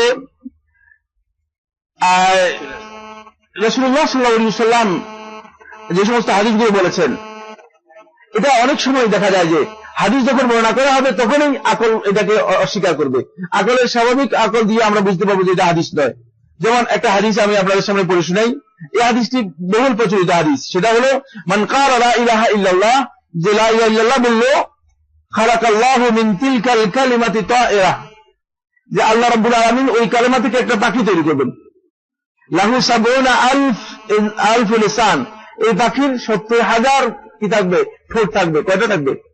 70,000 ঠোঁট থাকবে। ওয়ালিকুল্লি লিসানিন সাবউনা আলফ লুগা, আর প্রত্যেকটা ঠোঁটের মধ্যে 70,000 ভাষা থাকবে। ইয়াস্তাগফিরুনা আল্লাহ লাহু, তার জন্য আল্লাহ রাব্বুল আলামিনের কাছে ইস্তিগফার করতে থাকবে। এই হাদিসটা শুনলে কেমন লাগলো? কোন হাদিস পড়লে না শুনতেন, হাদিসের কিতাবগুলো পড়লে তো শুনতেন, এই কথা শুনতেন, সবগুলো কিতাব পড়লে তো তারপরে আপনার কাছে এটা হাদিস হিসেবে চালিয়ে দেওয়া হয়েছে, হাদিস হিসেবে চালিয়ে দেওয়া হয়েছে। ঠিক আছে, এখন যখনই কোনো ব্যক্তি এটা প্রথমে শুনবে তখন সে বলবে যে মানে আকল এটা আসলে মানে না, এটা আকল দিয়ে, কারণ হয়তো 2 চোখ হতে পারে, 3 চোখ হতে পারে, কিন্তু আপনি বলতেছেন 70,000 ঠোঁট হবে, আবার 70,000 ঠোঁটের মধ্যে প্রত্যেকটি ঠোঁট দিয়ে সে 70,000 ভাষায় কথা বলবে। এটা অদ্ভুত কথা, এটা হাদিসের কথা নয়, এটা আল্লাহ রাসূল সাল্লাল্লাহু আলাইহি ওয়াসাল্লাম এর বক্তব্য নয়, এটা আল্লাহ রাসূল সাল্লাল্লাহু আলাইহি ওয়াসাল্লামের বক্তব্য নয়, এটা বাড়াবাড়ি ছাড়া আর কিছু না, মিথ্যা কথা। সুতরাং এটা স্বাভাবিক বিবেক দিয়ে বোঝা যাচ্ছে, এটা স্বাভাবিক বিবেক দিয়ে বোঝা যাচ্ছে যে এটা হাদিস নয়। আল আকলুস সাহিহ মানে সুস্থ বিবেক মূলত এটাকে অস্বীকার করছে। এই কারণে আমরা দেখতে পাই যে এটা রাসূলুল্লাহ সাল্লাল্লাহু আলাইহি ওয়াসাল্লামের হাদিস নয়। কিন্তু আপনি যখন সুফিবাদীদের কাছে যাবেন, সুফিবাদীদের কিতাবের মধ্যে এই হাদিস একেবারে প্রত্যেকে নকল করেছে, সারানি থেকে আরম্ভ করে সবাই নকল করেছে। বলছে একবার লা ইলাহা ইল্লাল্লাহ বললে মূলত তার এত বিশাল ফজিলত। হাদিসের লা ইলাহা ইল্লাল্লাহর ফজিলতের হাদিসগুলো যদি আপনি দেখেন তাবলীগী নিসাবের মধ্যে দেখবেন, তাহলে দেখবেন যে এই ধরনের হাদিস দিয়ে ভরপুর করে রাখছে, এই ধরনের হাদিস দিয়ে ভরপুর করে রাখছে। কারণ এখন এই হাদিসগুলো যখন মানুষের সামনে বলা হবে তখন একজন লোক বলবে যে আপনি কি বলতেছেন, রাসূলুল্লাহ সাল্লাল্লাহু আলাইহি ওয়াসাল্লাম কথা বলছেন, এটা সুস্থ বিবেক কিন্তু কি করবে না, গ্রহণ করবে না। তাহলে দেখা গেল যে মূলত সুস্থ বিবেক যদি থাকে এবং হাদিস যদি সাংঘর্ষিক হয় সুস্থ বিবেকের, তাহলে আমরা সহজে বুঝতে পারবো যে এই হাদিসটা কি নয়, সহিহ নয়। এটা আমরা একটা সিদ্ধান্তে বুঝতে পারলাম।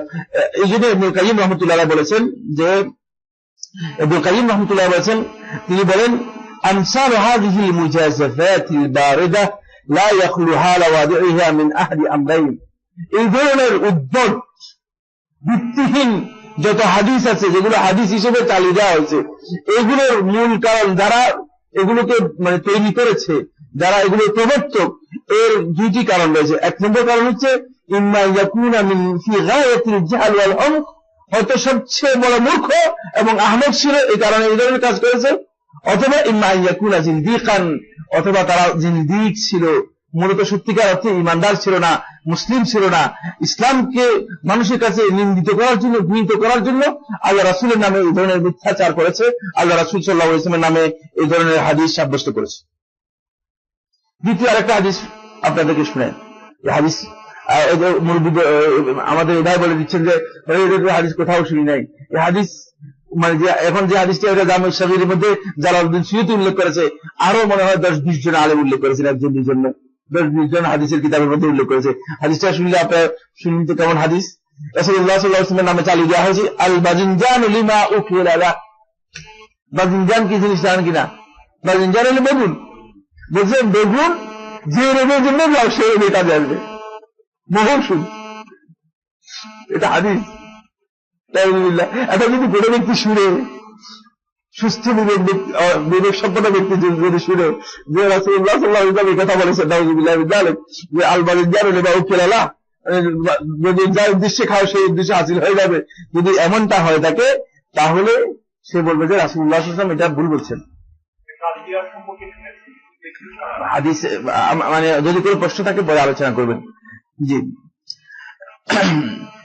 এখন কথা হচ্ছে যেটা, সেটা হলো রাসূলুল্লাহ সাল্লাল্লাহু আলাইহি ওয়াসাল্লামের এই হাদিস চালিয়ে দেওয়া হয়েছে রাসূলুল্লাহ সাল্লাল্লাহু আলাইহি ওয়াসাল্লামের নামে। বিবেক এটাকে প্রথমেই কনফ্লিক্ট করেছে, শোনার সাথে সাথে কনফ্লিক্ট করবে, যে কোনো একজন সুস্থ বিবেকের লোক কনফ্লিক্ট করবে, কিন্তু এটা একজন লোক হাদিস হিসেবে চালাচ্ছে, এখনো চালা যাচ্ছে, বুঝলেন? সুস্থ বিবেকের কনফ্লিক্ট করবে, কনফ্লিক্ট করলে আমাদেরকে যেতে হবে যে হাদিসের আসলে ইলমুল হাদিসের কাছে, এটা আসলে হাদিস গ্রহণযোগ্য কিনা। ওয়াকাদ সাহা আনিন নবী সাল্লাল্লাহু আলাইহি ওয়াসাল্লাম, অথচ রাসূলুল্লাহ সাল্লাল্লাহু আলাইহি ওয়াসাল্লামের কাছ থেকে এটা সহিহ হাদিস সাব্যস্ত হয়েছে। মা উযামযাম লিমা শুরিবা লাহ, ইবনে মাজাহ সহিহের মধ্যে রাসূলুল্লাহ সাল্লাল্লাহু আলাইহি ওয়াসাল্লাম থেকে সাব্যস্ত হয়েছে মা উযামযাম লিমা শুরিবা লাহ, জমজমের পানি যে উদ্দেশ্যে পান করা হয় সেই উদ্দেশ্য অবশ্যই কি হবে, হাসিল হবে। এটা সহিহ হাদিস, এটা সহিহ হাদিস, সহিহ হাদিস দ্বারা কি হয়েছে, সাব্যস্ত হয়েছে। তাহলে এখন রাসূলুল্লাহ সাল্লাল্লাহু আলাইহি ওয়াসাল্লাম থেকে এটা সহিহ হাদিস সাব্যস্ত হয়েছে, অথচ এই হাদিসটাও চালিয়ে যাওয়া হচ্ছে। ওয়া মা উযামযাম ফিহি খাসিয়াতু আজজিল আতিবাই আন তাহলিলিহা, মা জমজমের মধ্যে এমন একটা বৈশিষ্ট্য রয়েছে যে বৈশিষ্ট্যকে বিশ্লেষণ করা বর্তমান যুগে, আধুনিক যুগে ডাক্তাররা অনেকে আসলে বিশ্লেষণ করতে অক্ষম হয়ে গেছে। যদি একদল ডাক্তার বর্তমানে বিশ্লেষণ করে বলেছে যে হ্যাঁ এর মধ্যে আসলে উপকারিতা আছে, কিন্তু সমস্ত রোগের জন্য যেই উদ্দেশ্য করে সে পান করবে সেই উদ্দেশ্য তার হাসিল হবে, তাহলে এই বিষয়টি খুব সহজ নয়। এটাকে প্রমাণ করা, এটাকে আধুনিক বিজ্ঞানের মাধ্যমে এটাকে প্রমাণ করা, সাব্যস্ত করা, এটা কিন্তু সহজ বিষয় নয়, এটা সহজ বিষয় নয়। এই জন্য অনেক ডাক্তারই এটাকে কি করেছে, এই বিষয়ে আজ পর্যন্ত কোনো ডিসিশন দিতে পারে নাই। ওয়াল্লাযী ইয়াশরাবু মিনহা ইয়াশউর বিশাবা ওয়ারাইন ওয়া হিয়া সাবাবুন ফিস শিফা, যে ব্যক্তি মা জমজম পান করে, জমজমের পানি যে ব্যক্তি পান করে, দেখা যায় যে সে একটা পরিতৃপ্তি লাভ করে, অনুরূপভাবে পিপাসাও মিটায়, দুইটাই হয়। এর মাধ্যমে খাবারের কাজও হয়, এর মাধ্যমে পিপাসা মিটানোর কাজও হয়, দুইটাই হয়ে থাকে। এবং এই কারণে মূলত এর মধ্যে শেফা রয়েছে, খাবারের মধ্যে মূলত মানুষের শেফা রয়েছে, খাবারের মধ্যে মানুষের শেফা রয়েছে, আরোগ্য রয়েছে, সুতরাং এই মাধ্যমেই আরোগ্য রয়েছে। কিন্তু বর্তমান যুগে ডাক্তারদের মধ্যে অনেকেই বলেছেন যে মায়ে জমজমের মূলত এই বৈশিষ্ট্য পাওয়া যায়, তার মূলত সৃষ্টিগতভাবে আল্লাহ রাব্বুল আলামিন জমজমের পানির মধ্যে এই ধরনের বৈশিষ্ট্য দিয়েছেন। ওয়া আম্মাল বাজিনজান, শাইখুল ইসলাম ইবনে কাইয়্যিম রাহমাতুল্লাহ বলেন, কিন্তু বেগুন নিয়ামাতু মিনাল্লাহি মিন নিআমিল্লাহ, এটা আল্লাহ রাব্বুল আলামিনের অনেকগুলো নিয়ামতের মধ্যে একটা নিয়ামত। ওয়ালাকিন লা ইয়াজুজু আন নাকুলা বিআন্নাহু লিমা উখিলাল্লাহ, কিন্তু এটা বলা জায়েজ নেই যে এটা যে কোনো রোগের জন্য ওষুধ, যে রোগের নিয়ত করে খাবেন সে যাবে, এটা বলার সুযোগ নেই। সুতরাং এই হাদিস চালু করার কোনো অবকাশ নেই যে বাজিনজান হচ্ছে সব রোগের ওষুধ। কারণ এরকম আরেকটা হাদিস এই অর্থে, এই শব্দে আরেকটা হাদিস বর্ণনা করা হয়েছে, সেই হাদিসের লফজ হচ্ছে এইভাবে, আল বাজিনজান শিফাউম মিন কুল্লি দা, বাজিনজান হলো বেগুন, শিফা হলো আরোগ্য, মিন কুল্লি দা হলো সকল রোগের আরোগ্য হিসেবে চালিয়ে দেওয়া হয়েছে। ইবনে কাইয়্যিম রাহমাতুল্লাহ আলাইহি বলেন এখানে এই হাদিসের ব্যাখ্যার মধ্যে, তিনি বলেন যে ফাতাহাল্লাহু মান ওয়াদা যালিক, কাব্বাহাল্লাহু মান ওয়াদা যালিক, যে এই হাদিসটা তৈরি করেছে, যে এই হাদিসটা আল্লাহ রাসূল সাল্লাল্লাহু আলাইহি ওয়াসাল্লামের নামে চালু করেছে, জাল করেছে, আল্লাহ তাআলা তার উপর তাকে গৃহীত করুক, নিকৃষ্ট হোক তার অবস্থা।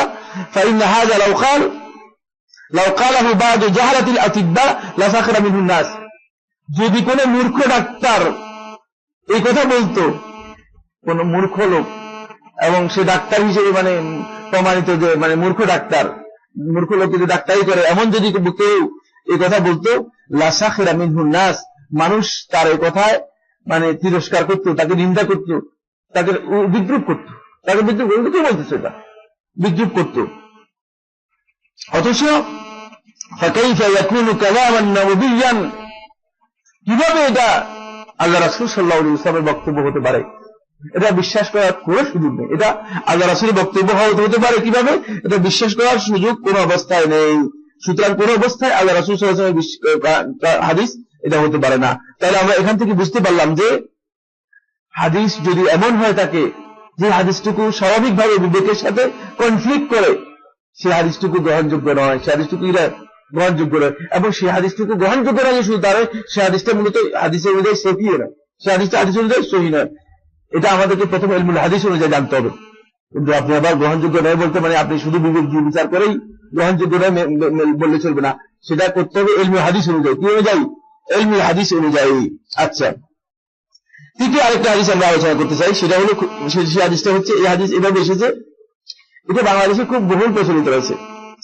ইযা আতাসা রাজুলু ইনদাল হাদিসি ফাহুয়া দালিলু সিদকিহি, যখন কোনো ব্যক্তি কথা বলার সময় হাসিবে,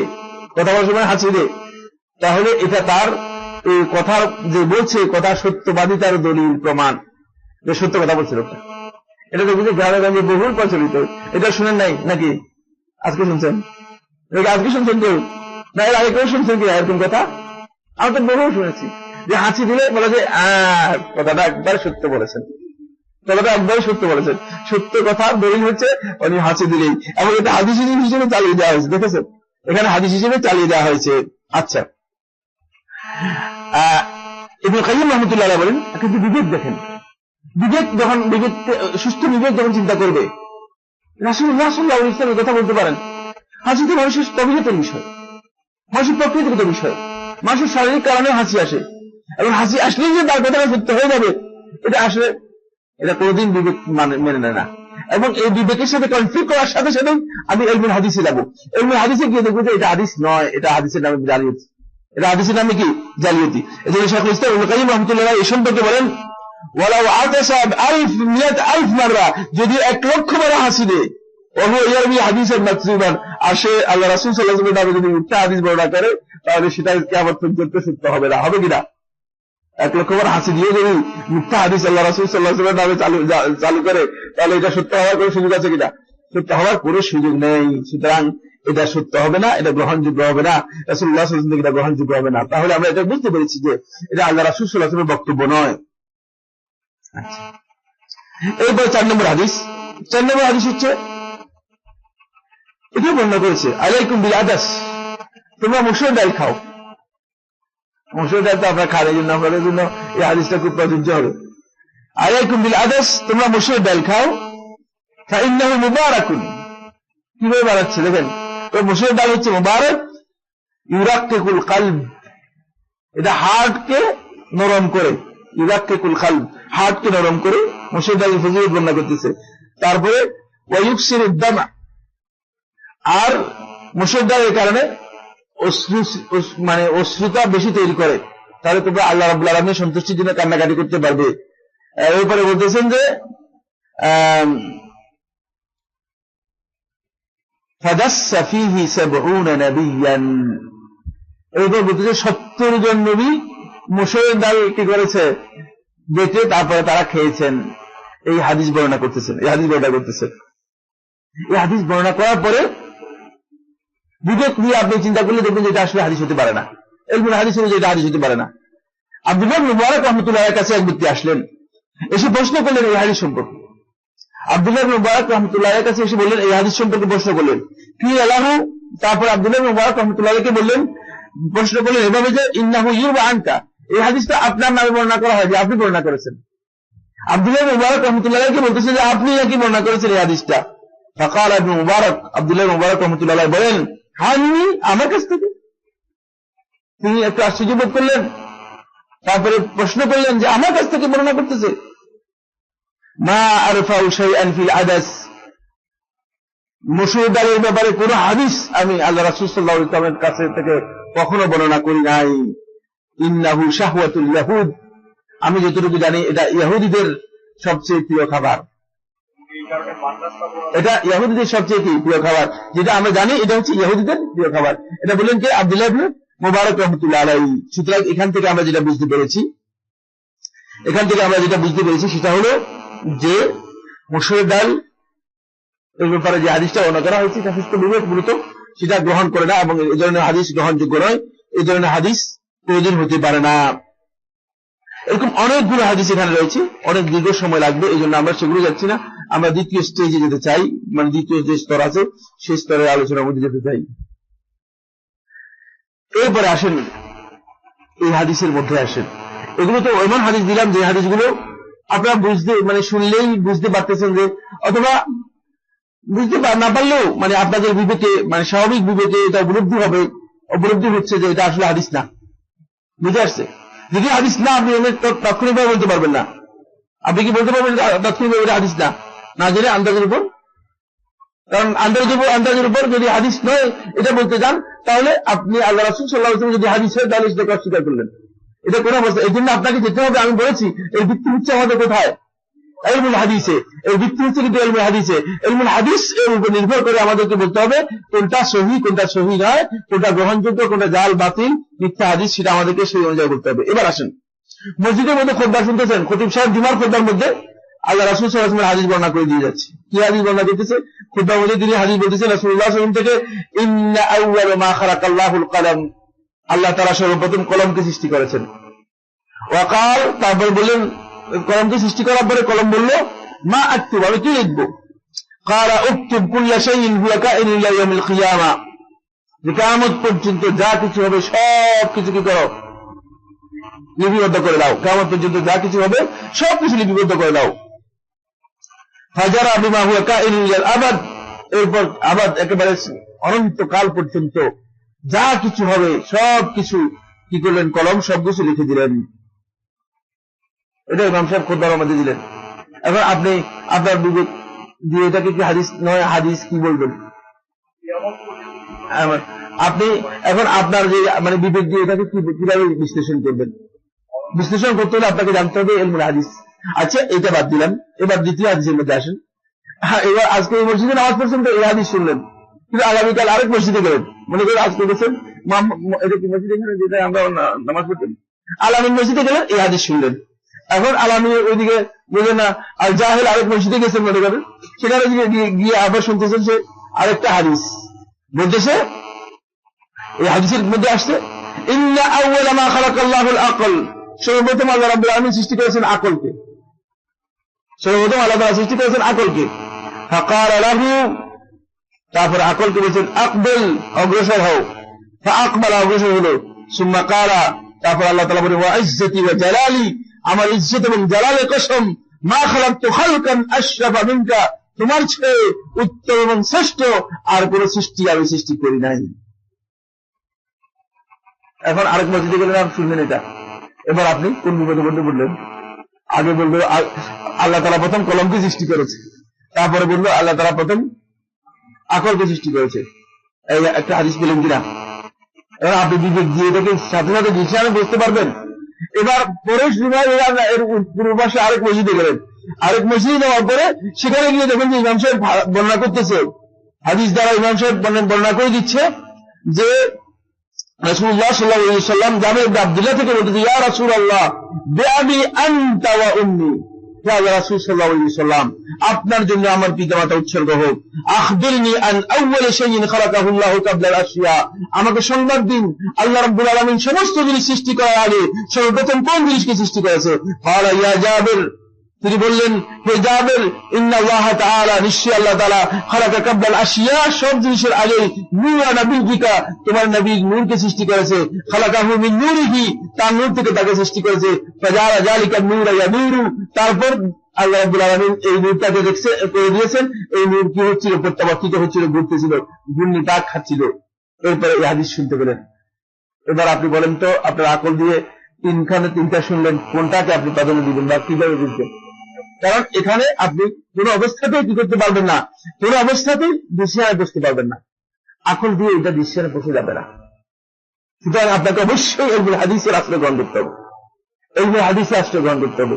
এবার ইলমুল হাদিসের একটি একটি করে আশ্রয় গ্রহণ করলে আমরা দেখতে পাবো, আম্মাল হাদিসুল আউয়াল, প্রথম যে হাদিসটা আমরা দেখেছি সেই হাদিসটা হচ্ছে তাসালুতুন সাহিহুন রাওয়াহু তিরমিজি ওয়া হাসানাহু ওয়া সাহাহুল আলবানী, ইমাম তিরমিজি বর্ণনা করেছেন এবং শেখ নাসিরউদ্দিন আলবানী রাহমাতুল্লাহ সহি বলেছেন। আল্লাহ তাআলা সর্বপ্রথম কলমকে সৃষ্টি করেছেন। সর্বপ্রথম কোনটাকে সৃষ্টি করেছেন? আল্লাহ তাআলা কলমকে সৃষ্টি করেছেন। আর দ্বিতীয় যে হাদিসটি বর্ণনা করা হলো সেই হাদিসটা মওযুউন বিত্তেফাক, একেবারে সমস্ত উলামায়ে কেরামের ইত্তেফাক অনুযায়ী এটা হচ্ছে মওযু' মিথ্যা হাদিস। আমরা দেখলাম উজরুলি ফি কাশফুল খিফা, উজরুলি যেভাবে কাশফুল খিফা এর মধ্যে উল্লেখ করেছে, এই হাদিসটাকে অধিকাংশ আহলে হাদিস মওযু' হাদিস হিসেবে মানে উল্লেখ করেছেন। ওয়া আম্মাল হাদিসুস সালিস, তৃতীয় হাদিসটি তো মওযুউন, এটাও মিথ্যা হাদিস। যদিও আব্দুর রাজ্জাক সানানী রাহমাতুল্লাহ আলাইহি তার মুসান্নাফের মধ্যে এই হাদিসটাকে উল্লেখ করেছেন বলে কেউ কেউ ধারণা করেন, কিন্তু আব্দুর রাজ্জাক সানানীর মুসান্নাফের মধ্যে এই হাদিসটি আমি তালাশ করে পাইনি। মূলত শুধুমাত্র রুহুল মাআনির মধ্যে এই হাদিসটি আমি তালাশ করে পেয়েছি, আর কোথাও আমি তালাশ করে পাইনি। আব্দুর রাজ্জাক সানানী রাহমাতুল্লাহ আলাইহি উল্লেখ করেছেন বলে কস্তুলানী তার কিতাবের মধ্যে উল্লেখ করেছে, শারহুল মাওয়াহিবের মধ্যে কস্তুলানী এটা উল্লেখ করেছে, কিন্তু আমি আব্দুর রাজ্জাক সানানী রাহমাতুল্লাহ আলাইহি মুসান্নাফের মধ্যে এই হাদিসটি তালাশ করে পাইনি। তাহলে এবার আমরা বুঝতে পারলাম এই কথাটুকু যে আকল এবং নকল এই দুইয়ের মধ্যে সাংঘর্ষিক হলে আমাদের প্রথম যে বিষয়টি সিদ্ধান্ত বুঝতে হবে সেটা হচ্ছে যে নকল এর মধ্যে কোনো না কোনো বিপর্যয় রয়েছে। সেই বিপর্যয় বের করতে হবে কিসের ভিত্তিতে? ইলমুল হাদিসের ভিত্তিতে। সেই বিপর্যয় আমাদেরকে ইলমুল হাদিসের ভিত্তিতে বিপর্যয় বের করতে হবে। এটা হলো প্রথম কথা। দ্বিতীয় নম্বর কথা আমরা বললাম, যদি আকল এবং নকলের মধ্যে কোনো কারণে আকল এবং নকলের মধ্যে কোনো কারণে সাংঘর্ষিক মনে হয়, আমরা আগেই বলেছি সুস্থ বিবেক কোন অবস্থাতেই সহি নকল, সহি কোন খবর যদি আসে, সহি কোন দলিল পাওয়া যায়, সহি দলিলের কোন অবস্থাতেই বিপরীত খবর হতে পারে না, কোন অবস্থায় সাংঘর্ষিক হতে পারে না, এটা আমরা স্পষ্ট বলেছি। কিন্তু আমার কাছে মনে হচ্ছে সাংঘর্ষিক। যদি এমনটি হয় তাহলে আরেক নম্বর, দ্বিতীয় নম্বর স্টেজ হচ্ছে, তাহলে বুঝতে হবে যে যেই নকল আমার কাছে আসছে এই নকলটা আমার আকল মূলত লাম ইয়াফহামিল আকল, আকল এটা বুঝতে পারে নাই, আকল যেভাবে বুঝা দরকার ছিল সেভাবে বুঝতে পারে নাই। তাহলে সেটা আমাদেরকে স্পষ্ট করে বুঝতে হবে। যেমন আল্লাহ সুবহানাহু ওয়া তাআলা, আল্লাহ রাব্বুল আলামিনের বিষয়ে আল্লাহ রাব্বুল আলামিন তার জাতের খবর দিচ্ছেন। সূরা তাহার 5 নম্বর আয়াতের মধ্যে আল্লাহ সুবহানাহু ওয়া তাআলা নিজে বলতেছেন, আর রহমানু আলাল আরশি ইসতাওয়া, রহমান আরশের উপর কি তিনি আরশের উপরে আছেন, সমাসীন কলম। আর রহমান, রহমান আরশের উপর আছেন, তিনি কিসের উপরে আছেন? আরশের উপর উঠেছেন অথবা আরশের উপর আছেন। এই যে আল্লাহ সুবহানাহু ওয়া তাআলা আরশের উপর আছেন, এই বক্তব্যের উপর আল্লাহ রাব্বুল আলামিন কোরআন কারীমের আরো কয়েকটি আয়াতের মধ্যে, সূরা তাহার 5 নম্বর আয়াত সহ আরো 4টি আয়াতের মধ্যে আল্লাহ সুবহানাহু ওয়া তাআলা বিষয়টি বলেছেন। আবার সূরা মুলকের 16 নম্বর আয়াতের মধ্যে আল্লাহ সুবহানাহু ওয়া তাআলা বললেন, আ'আমিনতুম মান ফিস সামাই আন ইয়াকসিফা বিকুমুল আরদ। আল্লাহ তাআলা এখানে বলেন যে মান ফিস সামা, আসমানে যিনি আছেন। প্রশ্ন লেগে যাচ্ছে এবার, ওখানে আরশের কথা বলা হলো না, এখন এই সূরা মুলকের 16 নম্বর আয়াতের মধ্যে আল্লাহ সুবহানাহু ওয়া তাআলা বলতেছেন, আ'আমিনতুম মান ফিস সামাই আন ইয়াকসিফা বিকুমুল আরদ। তোমরা কি তার কাছ থেকে নিরাপদ হয়ে গিয়েছো? যিনি আসমানে আছেন। এখানে যিনি আসমানে আছেন বলতে কাকে বোঝানো হয়েছে? আল্লাহকে বোঝানো হয়েছে। তাহলে আল্লাহ কোথায় আছেন? এখানে আসমানে আছেন। তাহলে বোঝা যাচ্ছে যে আগে আরশের কথা বলা হলো, এখন বলা হলো আসমানের কথা। এখন বেশ লাগতেছে কিনা, এখন সাংঘর্ষিক হচ্ছে কিনা? এরপরে আসুন, এটা হলো 2 নম্বর আয়াত। 3 নম্বর আয়াতের মধ্যে আল্লাহ সুবহানাহু ওয়া তাআলা সূরা হাদীদের 4 নম্বর আয়াতের মধ্যে আল্লাহ তাআলা বলতেছেন, সূরা হাদীদের 4 নম্বর আয়াতের মধ্যে বলতেছেন, ওয়া হুয়া মাআকুম আইনামা কুনতুম। তোমরা যেখানেই থাকো তিনি তোমাদের সাথে আছেন, তিনি সর্বত্র। এই জন্য একদল বলতেছেন তিনি সর্বত্র বিরাজমান।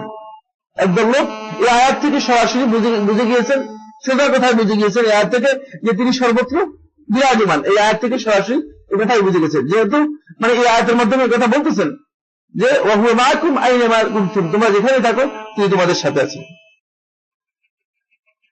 এখন কেউ এসে যদি বলে যে আপনি বলেন আল্লাহ রাব্বুল আলামিন কোরআনে কারীমের মধ্যেই তো এখানে তাআরুজ করলেন, কোরআনে কারীমের মধ্যেই তো, কোরআনে আয়াতের মধ্যেই তো এখানে সাংঘর্ষিক মনে হচ্ছে,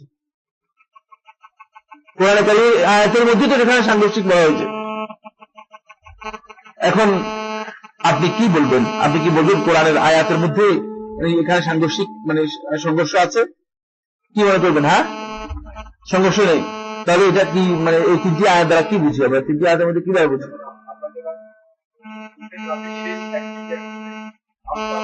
আপনি বলতেছেন, এটা তো আল্লাহ তাআলা বলে নাই। এখানে এই আয়াতের মধ্যে তো আল্লাহ তাআলা এই কথা বলেন নাই। আল্লাহ তাআলা বলছেন তিনি আসমানে যিনি আছেন, আসমানে যিনি আছেন।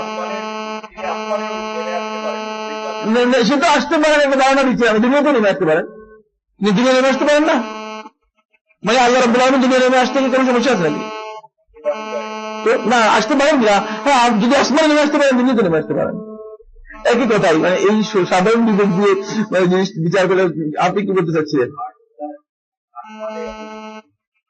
আসমানে অবস্থান করতেছে মানে কোন এই দুনিয়ার আসমানে না উপরে আসমানে?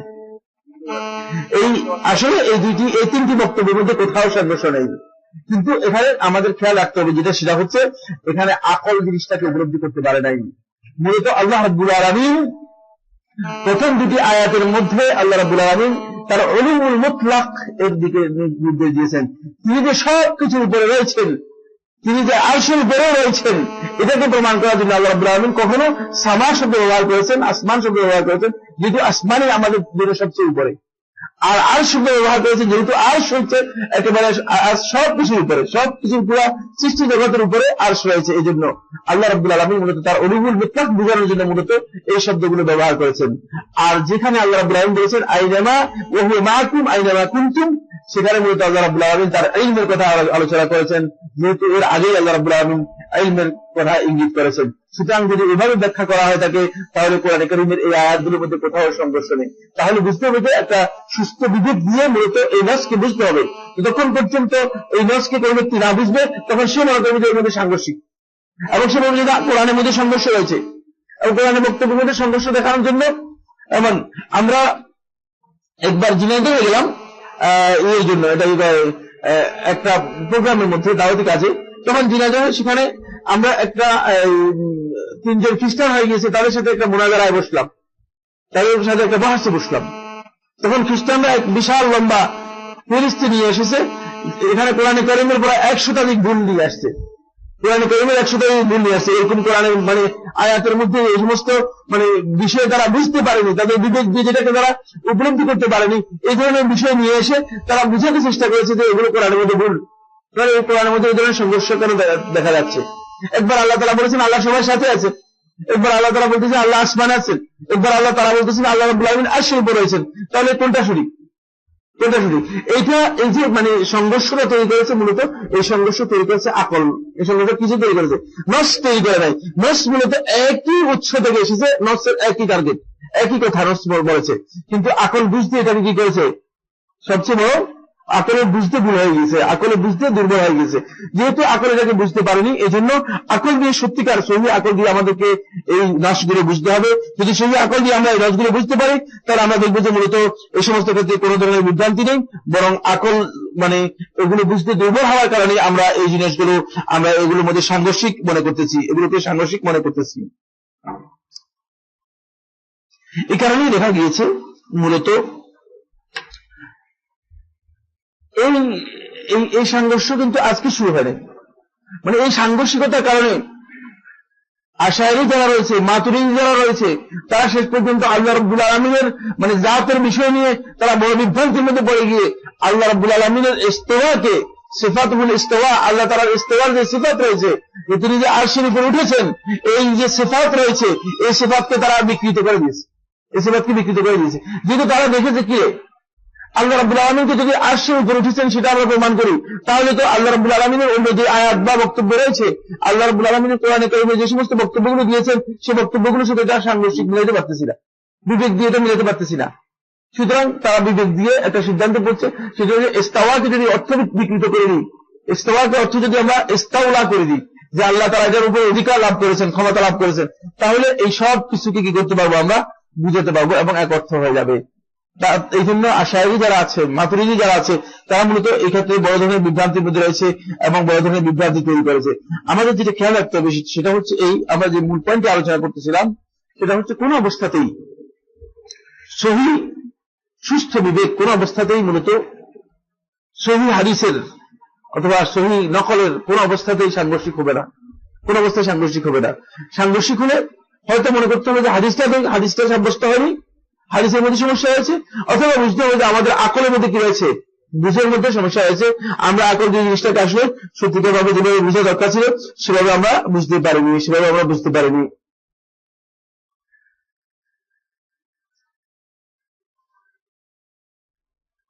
এই আরেকটি উদাহরণ আমরা দিয়ে শেষ করতেছি। আল্লাহ সুবহানাহু ওয়া তাআলা কোরআনে কারীমের মধ্যে বলেছেন, আল্লাহ রাব্বুল আলামিন বলতেছেন আইনামা তাকুনু ইউদরিকুম, সূরা আন-নিসার 78 নম্বর আয়াতের মধ্যে আল্লাহ সুবহানাহু ওয়া তাআলা বলেন আইনামা তাকুনু ইউদরিকুমুল মাউত ওয়ালাউ কুনতুম ফি বুরুজিন মুশাইয়্যাদা ওয়া ইন তুসিবহুম সাইয়্যাতুন ইয়াকুলু হাযিহি মিন ইনদিল্লাহি ওয়া ইন তুসিবহুম সাইয়্যাতুন ইয়াকুলু হাযিহি মিন ইনদিক কুল কুল্লুম মিন ইনদিল্লাহ।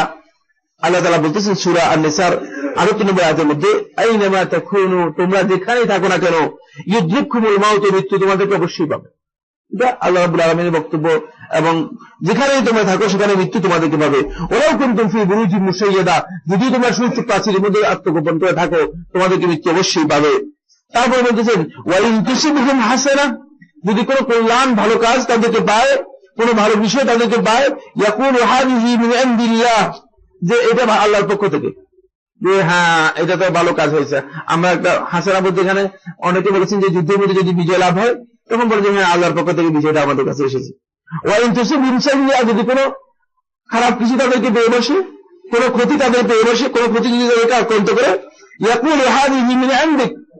তারা বলে এটা তার পক্ষ থেকে, তোমার পক্ষ থেকে, তোমার কাছ থেকে, তোমার কারণে আমরা যুদ্ধে পরাজয় হলাম, তোমার কারণে আমাদের সমস্যা হয়ে গেল, তোমার কারণে আমাদের বিপদ হলো। বলে মুসা তুমি আসার আগে আমাদের যে অবস্থা, তুমি আসার পরে তো আমাদের সে অবস্থা, বলো কারণ 2 দিন ধরে নিয়েছে আক্রমণ থেকে আমরা এখন আরো ডিস্টার্ব পাচ্ছি না, কারণ আমাদের উপর তোমার কারণে আমাদের উপর আক্রমণ বাড়িয়ে দিয়েছে, সুতরাং তোমার কারণে এই মুসিবত। এরপরে আল্লাহ তাআলা বলতেছেন কি শুনেন, কুল বলুন, কুল কুল্লু মিন ইনদিল্লাহ, সব মূলত আল্লাহর পক্ষ থেকে। কি বলতেছেন? সব তার পক্ষ থেকে, ভালো আর মন্দ দুটো আল্লাহর পক্ষ থেকে। বিশ্বাস করেন তো এভাবে? এভাবে বিশ্বাস করেন তো? হ্যাঁ, এটা কোরআন কারীমের সূরা আন-নিসা কত নম্বর আয়াত? 78 নম্বর আয়াত। দেখি বিশ্বাস পরিবর্তন হয়ে কিনা আপনাদের। আচ্ছা, এরপরে প্রশ্ন থাকলে প্রশ্ন লিখে দিবেন। এরপরে সূরা নিসা 79 নম্বর আয়াতের মধ্যে ঠিক এরপরে আয়াতের মধ্যে আল্লাহ তাআলা বলেন, মা আসাবাকা মিন হাসানাতিন ফামিনাল্লাহ, যে কল্যাণ তোমাকে পায়, যে কল্যাণ তুমি লাভ করতে পারো, ফামিনাল্লাহ, সেটা আল্লাহর পক্ষ থেকে। ওয়া মা আসাবাকা মিন সাইয়্যাতিন, আর যে অনিষ্ট তোমাকে পায়, ফামিন নাফসিক, তোমার পক্ষ থেকে। ওয়া আরসালনাকা লিন-নাসি রাসূলা, আর তোমাকে প্রেরণ করেছি মানুষের জন্য রাসূল হিসেবে।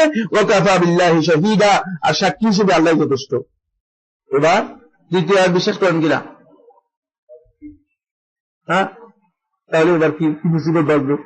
এখানে আল্লাহ তাআলা বলতেছেন যে যদি ভালোটা হয় তাহলে এটা আল্লাহর পক্ষ থেকে, আর যদি খারাপটা হয় এটা তোমার পক্ষ থেকে। এখন বড় ধরনের মুসিবতের মধ্যে পড়ছেন কিনা? এখন সুস্থ বিবেক অনুযায়ী যদি আপনি চিন্তা করেন, তাহলে বিবেক আমাকে বলবে যে এই দুটি আয়াতের মধ্যে সাংঘর্ষিক, দুটি আয়াতের মধ্যে কনফ্লিক্ট, দুটি আয়াতের মধ্যে কন্ট্রাডিক্টরি রয়েছে, দুটি আয়াতের মধ্যে সংঘর্ষ রয়েছে। কিন্তু আসলে দুটি আয়াতের মধ্যে কোথাও কি নেই, সংঘর্ষ নেই।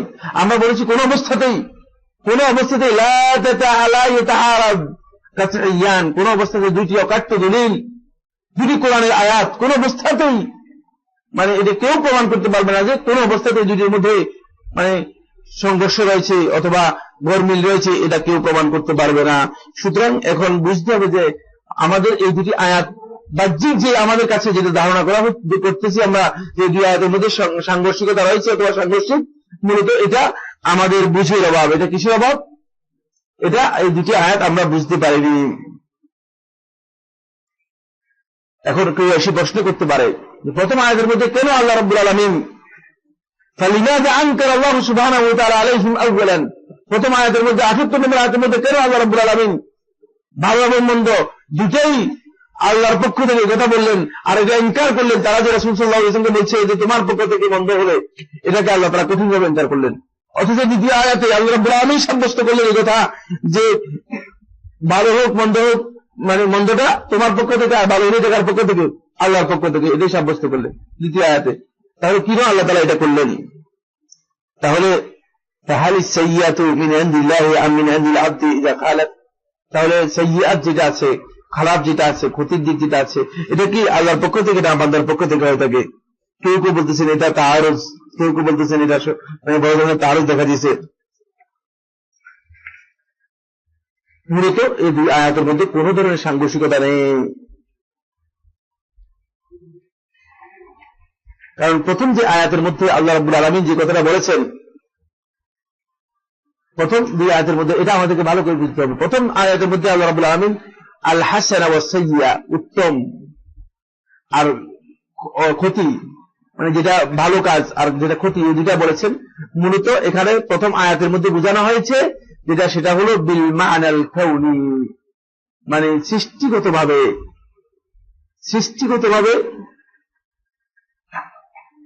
আল্লাহ রাব্বুল আলামিনের পক্ষ থেকে এই সৃষ্টি। তারা মূলত এই বস্তুর সৃষ্টিটাকে রাসূলের দিকে সম্পর্কিত করে দিচ্ছিল, সম্পর্ক করে দিচ্ছিল তোমার কারণে তুমি এটা সৃষ্টি করেছ। মানে সৃষ্টিগতভাবে মা'নাল কাউনি এর মানে সৃষ্টিগত দিক থেকে মূলত তারা রাসূলের দিকে সম্পর্কিত করতেছিল খারাপকে। এই জন্য আল্লাহ রাব্বুল আলামিন প্রথম আয়াতে তাদেরকে ইনকার করলেন, বলে যে না, বরং কুল কুল্লু মিন ইনদিল্লাহ, বলে দিন সবকিছু সৃষ্টিগতভাবে কার কাছ থেকে? আল্লাহর পক্ষ থেকে। আর দ্বিতীয় আয়াতের মধ্যে মূলত আল্লাহ তাআলা বুঝিয়েছেন মানুষের উপার্জনগত দিক থেকে, মানুষের অর্জনগত দিক থেকে। দ্বিতীয় আয়াতের মধ্যে আল্লাহ সুবহানাহু ওয়া তাআলা বলেছেন এটা শরঈ দিক থেকে, শরীয়তের দৃষ্টিতে মানুষ যে উপার্জন করে থাকে সেই উপার্জনের দৃষ্টিভঙ্গিতে মূলত যে হাসানাগুলো রয়েছে এই হাসানাগুলো মানুষ নিজের ইখতিয়ারের মাধ্যমে উপার্জন করে থাকে এবং আল্লাহ তাআলার সন্তুষ্টি এর মধ্যে রয়েছে। কিন্তু সাইয়্যার মধ্যে আল্লাহ রাব্বুল আলামিনের সন্তুষ্টি আছে কিনা? আল্লাহ রাব্বুল আলামিনের সন্তুষ্টি নেই। এই কারণে এই দুটি আয়াতের মধ্যে কোথাও কোনো সাংঘর্ষিকতা নেই, এটাই প্রমাণিত। কিন্তু সেটা আমাদের আকল বুঝতে পারেনি প্রথমে, আকল দুর্বল হওয়ার কারণে। যখন এই আয়াতের তাফসীর আমাদের কাছে এসেছে তখন আমরা এই আয়াতের মাধ্যমে এটা বুঝতে পেরেছি যে মূলত আকল কখনো কখনো শরীয়তের নস, শরীয়তের যে দলিল আছে এই দলিল বুঝতে অক্ষম হয়, কিন্তু সেটা আকলকে বোঝানোর জন্য, বুঝাতে হলে সত্যিকার সেই আকল দিয়ে বুঝতে হবে, অন্যথায় বোঝা সম্ভব নয়। আমরা এই 6 নম্বরের মধ্যে আমরা যে কথাগুলো আলোচনা করেছি, সংক্ষিপ্ত কিছু কথা আলোচনা করেছি। এটা অনেক আমি বলেছি আপনাদের সামনে, যেটা শেখুল ইসলাম ইবনে তাইমিয়া রাহমাতুল্লাহ আলাইহি এই বিষয়ে একটা কিতাবই লিখেছেন 5 খণ্ডে, প্রায় 320 পৃষ্ঠা, 400 পৃষ্ঠা, 500 পৃষ্ঠা করে 5 খণ্ডে, মানে এত দীর্ঘ আলোচ্য বিষয়। সুতরাং এই দীর্ঘ আলোচ্য বিষয় থেকে আমরা শুধু এতটুকু বলবো যে আহলে সুন্নাত ওয়াল জামাতের আকীদার মূলনীতি হচ্ছে সেটা হলো কোন অবস্থাতে সুস্থ বিবেক কোন অবস্থাতে সহিহ হাদিসের বিপরীত হতে পারে না, সহিহ হাদিসের সাথে এর সাংঘর্ষিক হতে পারে না, সহিহ হাদিসের সাথে কোন ধরনের সংঘর্ষ থাকতে পারে না। দ্বিতীয় নম্বর যে পয়েন্টটি আমরা আলোচনা করতে চাইবো সেটা হচ্ছে, সময় আছে না? আমার মনে প্রশ্নোত্তরের জন্য চলে যায়। তো আমরা আসলে আজকে যে দুটো পয়েন্ট আলোচনা করলাম, 1 নম্বর পয়েন্ট হচ্ছে শরীয়তের যে নুসুসগুলো রয়েছে, দলিলগুলো রয়েছে, সেগুলো আল্লাহ এবং তার রাসূলের পক্ষ থেকে আমাদেরকে প্রকাশ্যে এটাই আমাদেরকে মেনে নিতে হবে। এবং এই ক্ষেত্রে কোন অবস্থায় কিয়াস দিয়ে, ইমামের বক্তব্য দিয়ে, আমাদের ধারণা দিয়ে, আমাদের রুচি দিয়ে এটাকে কোন অবস্থায় মানে অস্বীকার করার কোনো সুযোগ নেই, এটাকে বাতিল করার কোনো সুযোগ নেই, এটাকে মানে অমান্য করার কোনো সুযোগ নেই, অথবা এটার সাথে কোন ধরনের সংঘর্ষ তৈরি করার সুযোগ নেই। দ্বিতীয় যে মূলনীতি আমরা আহলে সুন্নাত ওয়াল জামাতের আকীদার ক্ষেত্রে, মানে আকীদার মানে গ্রহণের ক্ষেত্রে আমরা যেটা জানলাম সেটা হচ্ছে সহিহ হাদিস কোন অবস্থায়, সহিহ যে খবর, সহিহ যে নকল রয়েছে, এটি কোন অবস্থায় মানুষের সুস্থ বিবেকের সাথে সাংঘর্ষিক হতে পারে না। হয়তো বিবেকের ত্রুটি যদি সাংঘর্ষিক হয় অথবা সাংঘর্ষিক মনে হয়, সাংঘর্ষিক হচ্ছে এটা ধারণা হয়, তাহলে হয়তো বিবেকের ত্রুটি অথবা নসের মধ্যে কি রয়েছে, নসের মধ্যে ভুল রয়েছে, অথবা নসের মধ্যে কোন ধরনের জালিয়াতি রয়েছে, অথবা নসের দুর্বলতা রয়েছে, নস মানে সহি নয়, এটি প্রমাণিত হবে। এবং সেটা নস প্রমাণিত করতে হলে, নসের দুর্বলতা যদি প্রমাণ করতে হয় তাহলে অবশ্যই আমাদেরকে ইলমুল হাদিসের ভিত্তিতে সেটা প্রমাণ করতে হবে, এবং ভিত্তি হবে আমাদের একমাত্র ইলমুল হাদিস। হাযা ওয়া সাল্লাল্লাহু আলা নবিয়িনা মুহাম্মদ ওয়া আলা আলিহি ওয়া আসহাবিহি ওয়া সাল্লাম। এবার প্রশ্ন যাদের আছে করতে পারেন। আমরা নতুন কোন প্রশ্ন নেব না, যেগুলো আছে এগুলোই শুধু আনসার করার চেষ্টা করব। প্রশ্ন আছে? আচ্ছা, আর ওই প্রশ্নটা একটু দিয়ে দেন, আর নতুন কোন প্রশ্ন দিয়েন না। আর ওই ওআইইপি যে ওপেন ইসলামিক এডুকেশন প্রোগ্রামের একটা আছে, 24 তারিখ প্রোগ্রাম, ওইটা রেজিস্ট্রেশন ওই যে ওখানে বসছেন জয়নাল, মঞ্জুর এলাহি ভাই এবং নাসির শাহরুখ যেটা করে থাকেন, যদি কেউ রেজিস্টার করতে চান ওখান থেকে করে যায়। আর কোন নতুন প্রশ্ন দিয়েন না, এইটুকুই, যে কটা আছে। আমাদের আলোচনার সাথে মানে প্রশ্ন মিল নেই। দেশের বর্তমান সংকটকালে সহিহ আলেমরা নীরব কেন? ভ্রান্ত কিছু আলেম বেশি লোক ইসলামের নামে টিভি টক শো গুলিতে যেভাবে ইসলামের ভুল ব্যাখ্যা দিচ্ছে, তা থেকে দেশবাসীর পরিত্রাণের উপায় কি? প্রথম কথা হচ্ছে, বর্তমান প্রেক্ষাপটে মূলত আমি এই বিষয় নিয়ে বিস্তারিত আলোচনা করব না। সহিহ আলেমরা নীরব কেন না? কোন আলেম নীরব নয়, যিনি সহিহ বুঝেন তিনি নীরব নয়, তিনি তার বক্তব্য দিয়ে যাচ্ছেন। সেক্ষেত্রে হয়তো আপনার কাছে মনে হয়েছে নীরব। যদি নীরব বলতে আপনি এটা বুঝান যে তারা মিছিল মিটিং করতেছে না কেন, অথবা তারা লাঠি সুটা নিয়ে বের হচ্ছে না কেন, তাহলে আপনি বিভ্রান্তির মধ্যে আছেন। তারা সহিহ পন্থার মধ্যে এটা নয়। সহিহ পন্থার মধ্যে এর কারণ সরকারকে কনফ্লিক্ট করতে হলে আজও কোন সামর্থ্য সত্যি আমাদের আছে কিনা? সরকারের দোসর, তারপরে সরকারের বাহিনী, তারপরে এছাড়া দেশের আরো অন্যান্য যে সমস্ত বাহিনী রয়েছে, সেনাবাহিনী, এই বাহিনী, সেই বাহিনী, এত সমস্ত বাহিনীকে আমাদের মানে প্রতিরোধ করার মধ্যে কি ক্ষমতা রয়েছে, কি সুযোগ রয়েছে? সুতরাং যেখানে মানে বক্তব্য দিবেন, বক্তব্য দেওয়ার আগে জানতে হবে যে আসলে আমার বক্তব্য মানে ইসলামী শরীয়ত অনুযায়ী কতটুকু গ্রহণযোগ্য হচ্ছে। যদি আমি এখানে মানে আমার পক্ষে যেটা মানে করার কোনো সামর্থ্য নেই, কোনো শক্তি নেই, সেটা করতে গেলে সেটা ভুল হবে এবং সেটা ইসলামের জন্য বিশাল ক্ষতি নিয়ে আসতে পারে, মুসলমানদের বিশাল ক্ষতি করতে পারে। মূলত ইসলামের বিশাল ক্ষতি করার আশঙ্কাই রয়েছে এবং যা করা হচ্ছে, যা কিছু করা হচ্ছে সেটা বাহ্যিকভাবে আমরা মনে করতেছি যে হয়তো ইসলামের নামে একটা বড় কিছু করা হচ্ছে, কিন্তু আমি মনে করি যে ইসলামকে একেবারে মূলোৎপাটিত স্টপ, ইসলামিক সকল তৎপরতাকে স্টপ করে দেওয়ার জন্য এটা হয়তো বাতিলের একটা কঠিন ষড়যন্ত্র হতে পারে এবং এই ষড়যন্ত্র এজেন্ডাই মূলত মানে অন্য দিক থেকে বাস্তবায়িত হচ্ছে। যদিও আমরা বলবো যে প্রতিবাদ করতে হবে এই মানে অবস্থায় সহি যে কথা আছে মানুষের কাছে সেই কথাগুলো তুলে ধরতে হবে, কিন্তু সেটা তুলে ধরতে হবে আমার সামর্থ্য অনুযায়ী, আমার যতটুকু শক্তি রয়েছে এই শক্তি অনুযায়ী। যে শক্তি আমার নেই, যে সামর্থ্য আমার নেই, সেখানে আমি হস্তক্ষেপ করার কোনো সুযোগ নেই। আচ্ছা, এরপরে একই সাথে বিষয়, আচ্ছা টকশোতে যে সমস্ত আলেমরা আসতেছে মানে তাদেরকে মূলত ইচ্ছাকৃতভাবে নিয়ে আসা হয় এবং আনা হয়ে থাকে মূলত ইসলামের বিভ্রান্তিকর বক্তব্য দেওয়ার জন্য। তাকে এজেন্ডা দিয়েই আনা হয় থাকে এবং টাকা দিয়ে তাকে অত্যন্ত সুন্দরভাবে বাড়ি থেকে তাকে গাড়ি দিয়ে নিয়ে যাওয়া হয়, আবার টাকা দিয়ে মানে হাদিয়া দিয়ে তাকে ফেরত দেওয়া হয়। কিন্তু যারা হকপন্থী আছে তারা হক কথা বলবে, এই জন্য তাদেরকে এই সমস্ত কাজে কেউ লাগায় না। এখন হকপন্থীদের যদি টকশো করতে হয় তাহলে একটা গ্রুপ বেরিয়ে আসতে হবে যারা বলবে যে হ্যাঁ আমরা প্যাট্রোনাইজ করবো, একটা টকশো আপনারা করেন এবং ইসলামের সহি কথাগুলো তুলে ধরেন, তাহলে এই ধরনের গ্রুপ তৈরি করতে হবে। কিন্তু দুঃখজনক বিষয় হচ্ছে আমরা এই ধরনের টকশো করার জন্য মানে লোকদের কাছে আহ্বান করে দেখেছি যে লোকদের সাড়া পাওয়া মানে, কারণ ইসলামের নামে তো বললে আরে ভাই আপনি একটু টকশো করবেন মানে আচ্ছা ঠিক আছে করেন, কিন্তু টাকা দিতে পারবে বলে কেউ শিকার আজ পর্যন্ত শিকার যায়নি। কেন যায়নি সেটা আমরা সেটা তো জানি, কারণ এই দেশেই মানে 90% মুসলমান, আর এদেশে মন্দির করতে ভিক্ষাবৃত্তি করতে হয় না, এদেশে গির্জা করতে ভিক্ষাবৃত্তি করতে হয় না, এদেশে খানকা তৈরি করতে ভিক্ষাবৃত্তি করতে হয় না, এদেশে এটাকে কি বলা হয় কবরের উপর এটাকে মাজার তৈরি করতে ভিক্ষাবৃত্তি করতে হয় না, কিন্তু দুঃখজনক হয়ে সত্য মসজিদ তৈরি করতে হলে ভিক্ষাবৃত্তি করতে হয়। মসজিদ তৈরি করতে হলে মসজিদে মুয়াজ্জিন আর ইমাম রাস্তায় রাস্তায় ভিক্ষা করতেছে আমি দেখতে পাই। এর কারণ কি? এর কারণ হচ্ছে যে আমরা আসলে ইসলাম বুঝি নাই, আমাদের ইসলামের একটা মায়া কান্না আছে, ইসলামের জন্য একটা অনুরাগ আছে, সেই অনুরাগের উপর আমরা চলতেছি। এই অনুরাগ দিয়ে চলবে না, আরো অনেক কাজ আছে, আরো অনেক দায়িত্ব আছে, সে দায়িত্বের দিকে আমাদেরকে এগিয়ে আসতে হবে। রাসূল সাল্লাল্লাহু আলাইহি ওয়াসাল্লাম সাহাবাদের মানহাজ অনুসরণ করা অতীব জরুরি। হেফাজতে ইসলামের দাবিগুলো পেশ করতে গিয়ে যে পথ অবলম্বন করেছে তা সাহাবদের মানহাজ অনুযায়ী বিশ্লেষণ করুন। সরকারকে প্রকাশ্যে দোষারোপ করা বা নসিহত দেওয়া হাদিস অনুযায়ী সঠিক কিনা, হ্যাঁ মানে যদি সেটা মানে ইসলামের বক্তব্য হয়ে থাকে, ইসলামের নামে যে বক্তব্যগুলো দিয়েছে যদি সেগুলো কোরআন এবং হাদিস অনুযায়ী সবগুলো সহি হয়ে থাকে তাহলে তাদের এই কাজটুকু সহি, কোনো সন্দেহ নেই।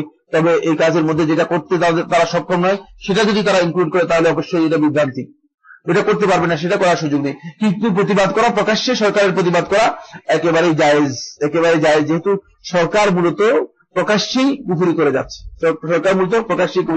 সরকারের এগুলো কুফর বাবা একেবারে সুস্পষ্ট কুফরি, এ ব্যাপারে কোনো সন্দেহ নেই।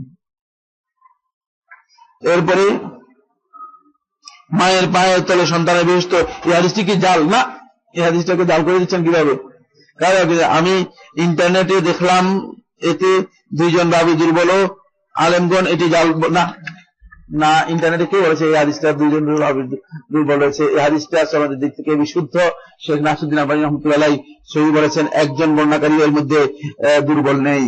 দাড়ি এবং চুলকে কালো রঙে রঙানো যাবে, দাড়ি এবং চুলকে যদি কালো রঙে রঙে, এটা ওলামায়ে কেরামের ইখতিলাফ হয়েছে। একদল ওলামায়ে কেরাম হারাম বলেছেন, একদল ওলামায়ে কেরাম মাকরুহ বলেছেন, একদল ওলামায়ে কেরাম জায়েজ বলেছেন।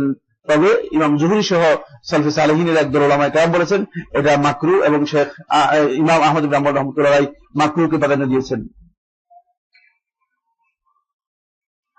এরপরে হচ্ছে সহিহ মুসলিমে সূর্যের প্রদক্ষিণ এবং আল্লাহর আরশের নিচে সূর্যের সিজদা পড়ে যাওয়ার ব্যাপারে হাদিসটি আকল ও নকলের বিশ্লেষণে কি হতে পারে?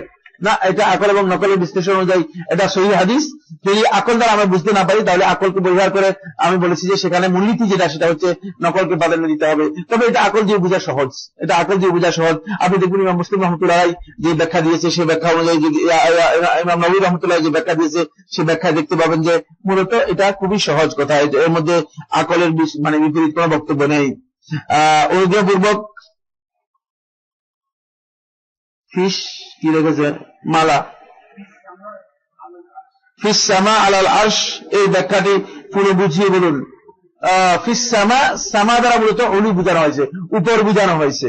মূলত আরশ দ্বারা আল্লাহ রাব্বুল আলামিন এখানে আরশ আজিম এর উপর দিয়ে উলুবে মুতলাক বুঝিয়েছেন। মানে সব আরশের মধ্যে মূলত উদ্দেশ্য হচ্ছে উলুবে মুতলাক, মানে তিনি সবকিছুর উপরে, আরশ হচ্ছে সবকিছুর উপরে, তিনি আরশের উপরে রয়েছেন, এটা উলুবে মুতলাক বোঝানো হয়েছে। মূলত দুটোই উলুবে মুতলাক, মানে একটা সমস্ত সর্বোপরি বোঝানোর জন্য মূলত আরশ শব্দ এবং সামা শব্দ ব্যবহার করা হয়েছে। এবং এটা আরশ হচ্ছে আল্লাহ রাব্বুল আলামিন পুরো সৃষ্টির সবচেয়ে কি উপরে, সবচেয়ে উপরে।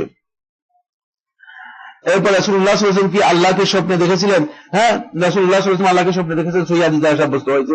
এই ব্যাপারে কি দলিল রয়েছে? হ্যাঁ, ইমাম তিরমিজি রাহমাতুল্লাহ আলাইহি সহিহ হাদিস দ্বারা বর্ণনা করেছেন, হাদিসের মধ্যে সহিহ হাদিস দ্বারা সাব্যস্ত হয়েছে রাসূলুল্লাহ সাল্লাল্লাহু আলাইহি ওয়াসাল্লাম আল্লাহ রাব্বুল আলামিনকে দেখেছেন। এবং শেখুল ইসলাম ইবনে তাইমিয়া রাহমাতুল্লাহ এই বিষয়টি বিস্তারিত আলোচনা করেছেন। আল্লাহ রাব্বুল আলামিনকে স্বপ্নে দেখা জায়েজ রয়েছে। 1 নম্বর, পয়লা বৈশাখ উপলক্ষে কোন পণ্যের অফার, কোন পণ্যের অফার গ্রহণ জায়েজ মানে এটা ছাড় পাবেন, ওটা ছাড় পাবেন পয়লা বৈশাখ না। আপনি যদি মনে করেন যে দোকানে গেছেন, দোকানে গিয়ে দেখেন যে সেখানে অফার দেওয়া আছে, সেটা যদি আপনি গ্রহণ করেন, গ্রহণ করা জায়েজ রয়েছে।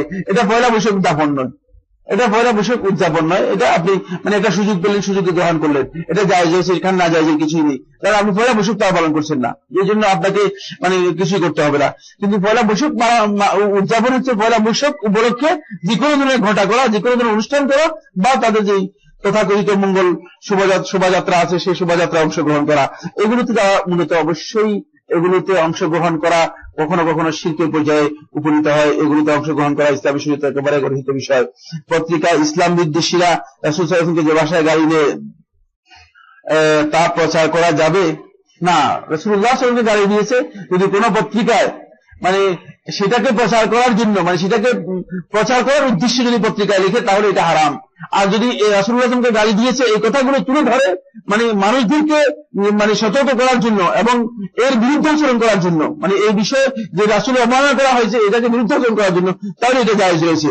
যদি তা মানুষকে সচেতন করার জন্য হয়, হ্যাঁ স্পষ্ট হয়ে গেছে, যেহেতু সচেতন করার জন্য হলে জায়েজ রয়েছে। শেখুল ইসলাম ইবনে তাইমিয়া রাহমাতুল্লাহ আলাইহি আশ-শারহুল মাসনুনের মধ্যে অনেকগুলো মানে যারা আল্লাহ রাসূল সাল্লাল্লাহু আলাইহি ওয়াসাল্লাম গালিগালাজ করেছেন, আল্লাহ রাসূল সাল্লাল্লাহু আলাইহি ওয়াসাল্লামের সাথে দুর্ব্যবহার করেছেন, তাদের কথা উল্লেখ করেছেন। এরপরে এসেছে এত ছোট করে লিখেছে যে মানে চোখের সমস্যা নাকি লেখার সমস্যা তা জানি না। এক জীবন সুদ খেলেন, ও 1 টাকা সুদ খেলে, এখন বুঝে আসছে, 1 টাকা সুদ খেলে 30 থেকে 30 অথবা 40 বার জিনা করার সমান অপরাধ হবে। এবারে আব্দুর রাজ্জাক বিন ইউসুফের মুখে শুনেছি যে এটা আল্লাহ রাসূলের হাদিস।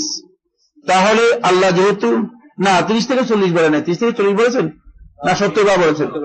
হ্যাঁ 70 বারের হাদিসটাকে একদল উলামায়ে কেরাম সহিহ বলেছেন, কিন্তু এই হাদিসের মধ্যে দুর্বল বর্ণনাকারী রয়েছে, এই হাদিসের মধ্যে দুর্বল বর্ণনাকারী রয়েছে, কিন্তু একদল উলামায়ে কেরাম সহিহ বলেছেন। হাদিসটা আমি মনে করি সহিহ নয়, হাদিসটা আমি মনে করি সহিহ নয়, এর সনদের মধ্যে মুতাকাল্লাম ফি রাবি রয়েছে। যদি কেউ সহিহ হিসেবে মানে উল্লেখ করতে পারে, তবে হাদিসটা সহিহ নয়, হাদিসের সনদের মধ্যে মূলত মুতাকাল্লাম ফি রাবি রয়েছে। তাহলে আল্লাহ যেহেতু সুদ খাওয়ার জন্য আসমান থেকে কোন জিনিস প্রণয়ন করেন নাই, সুদ খাওয়ার জন্য কোন জিনিস প্রণয়ন করেন নাই মানে শাস্তি প্রণয়ন করেন, কিন্তু জেনার জন্য বিধান রয়েছে, এটি কি তাহলে সেই জয়ীফ হাদিস গীবত না? এটা হাদিসের কথা বলেছি, এই হাদিসের মধ্যে একদল উলামায়ে কেরাম এই হাদিসটাকে সহিহ বলেছেন, এই হাদিসটাকে সহিহ বলেছেন। যদি হাদিসের মধ্যে সহিহ হয় থাকে সুদের অপরাধটা মানে ভয়ঙ্কর, এতে কোনো সন্দেহ নেই, সুদের অপরাধটা ভয়ঙ্কর, কিন্তু সুদের জন্য শাস্তি কেন আসে নাই? শাস্তি আসে নাই এর বিধান একটি মাত্র কারণে, কারণ সুদের হক মানুষের হকের সাথে সম্পৃক্ত, মানুষের হকের সাথে সম্পৃক্ত। এবারে হুদুদ কায়েমের জন্য কি হুজ্জত কায়েম প্রয়োজন? যেমন রিদ্দা, হুদুদ কায়েমের জন্য হুজ্জত কায়েম করা প্রয়োজন না, এটা গলত কথা। হুদুদ কায়েম আগে হুদুদ প্রমাণিত হতে হবে, হুদুদ প্রমাণিত হওয়ার পরে আর কোনো হুজ্জত এর দরকার নেই। কারোর জন্য কারো হজ সাব্যস্ত হয়ে গেলে সেটা আর হুজ্জত প্রমাণ মানে কোন ধরনের হুজ্জতের প্রয়োজন নেই। কিন্তু হজ সাব্যস্ত হবে কিভাবে? হজ সাব্যস্ত হবে কোর্টের মাধ্যমে, হজ কোনো ব্যক্তিগতভাবে কেউ সাব্যস্ত করতে পারবে না। আমি সাইফুল্লাহ এসে মানে ওনার আরেকজনের উপর হজ সাব্যস্ত করে দিব, এমনটি হবে না। হজ সাব্যস্ত হবে কোর্টের মাধ্যমে, কোনো ব্যক্তির মাধ্যমে হজ সাব্যস্ত হয় না। তাহলে ওমর রাদিয়াল্লাহু আনহু কেন সেই ব্যক্তিকে কতল করলেন যিনি তার কাছে বিচার নিয়ে, এই হাদিসটা সমাজের দিক থেকে দুর্বল, যদি হাদিসটাকে সহি ধরা হয় থাকে, তাহলে ওমর রাদিয়াল্লাহু তাআলা আনহু যেহেতু জেনে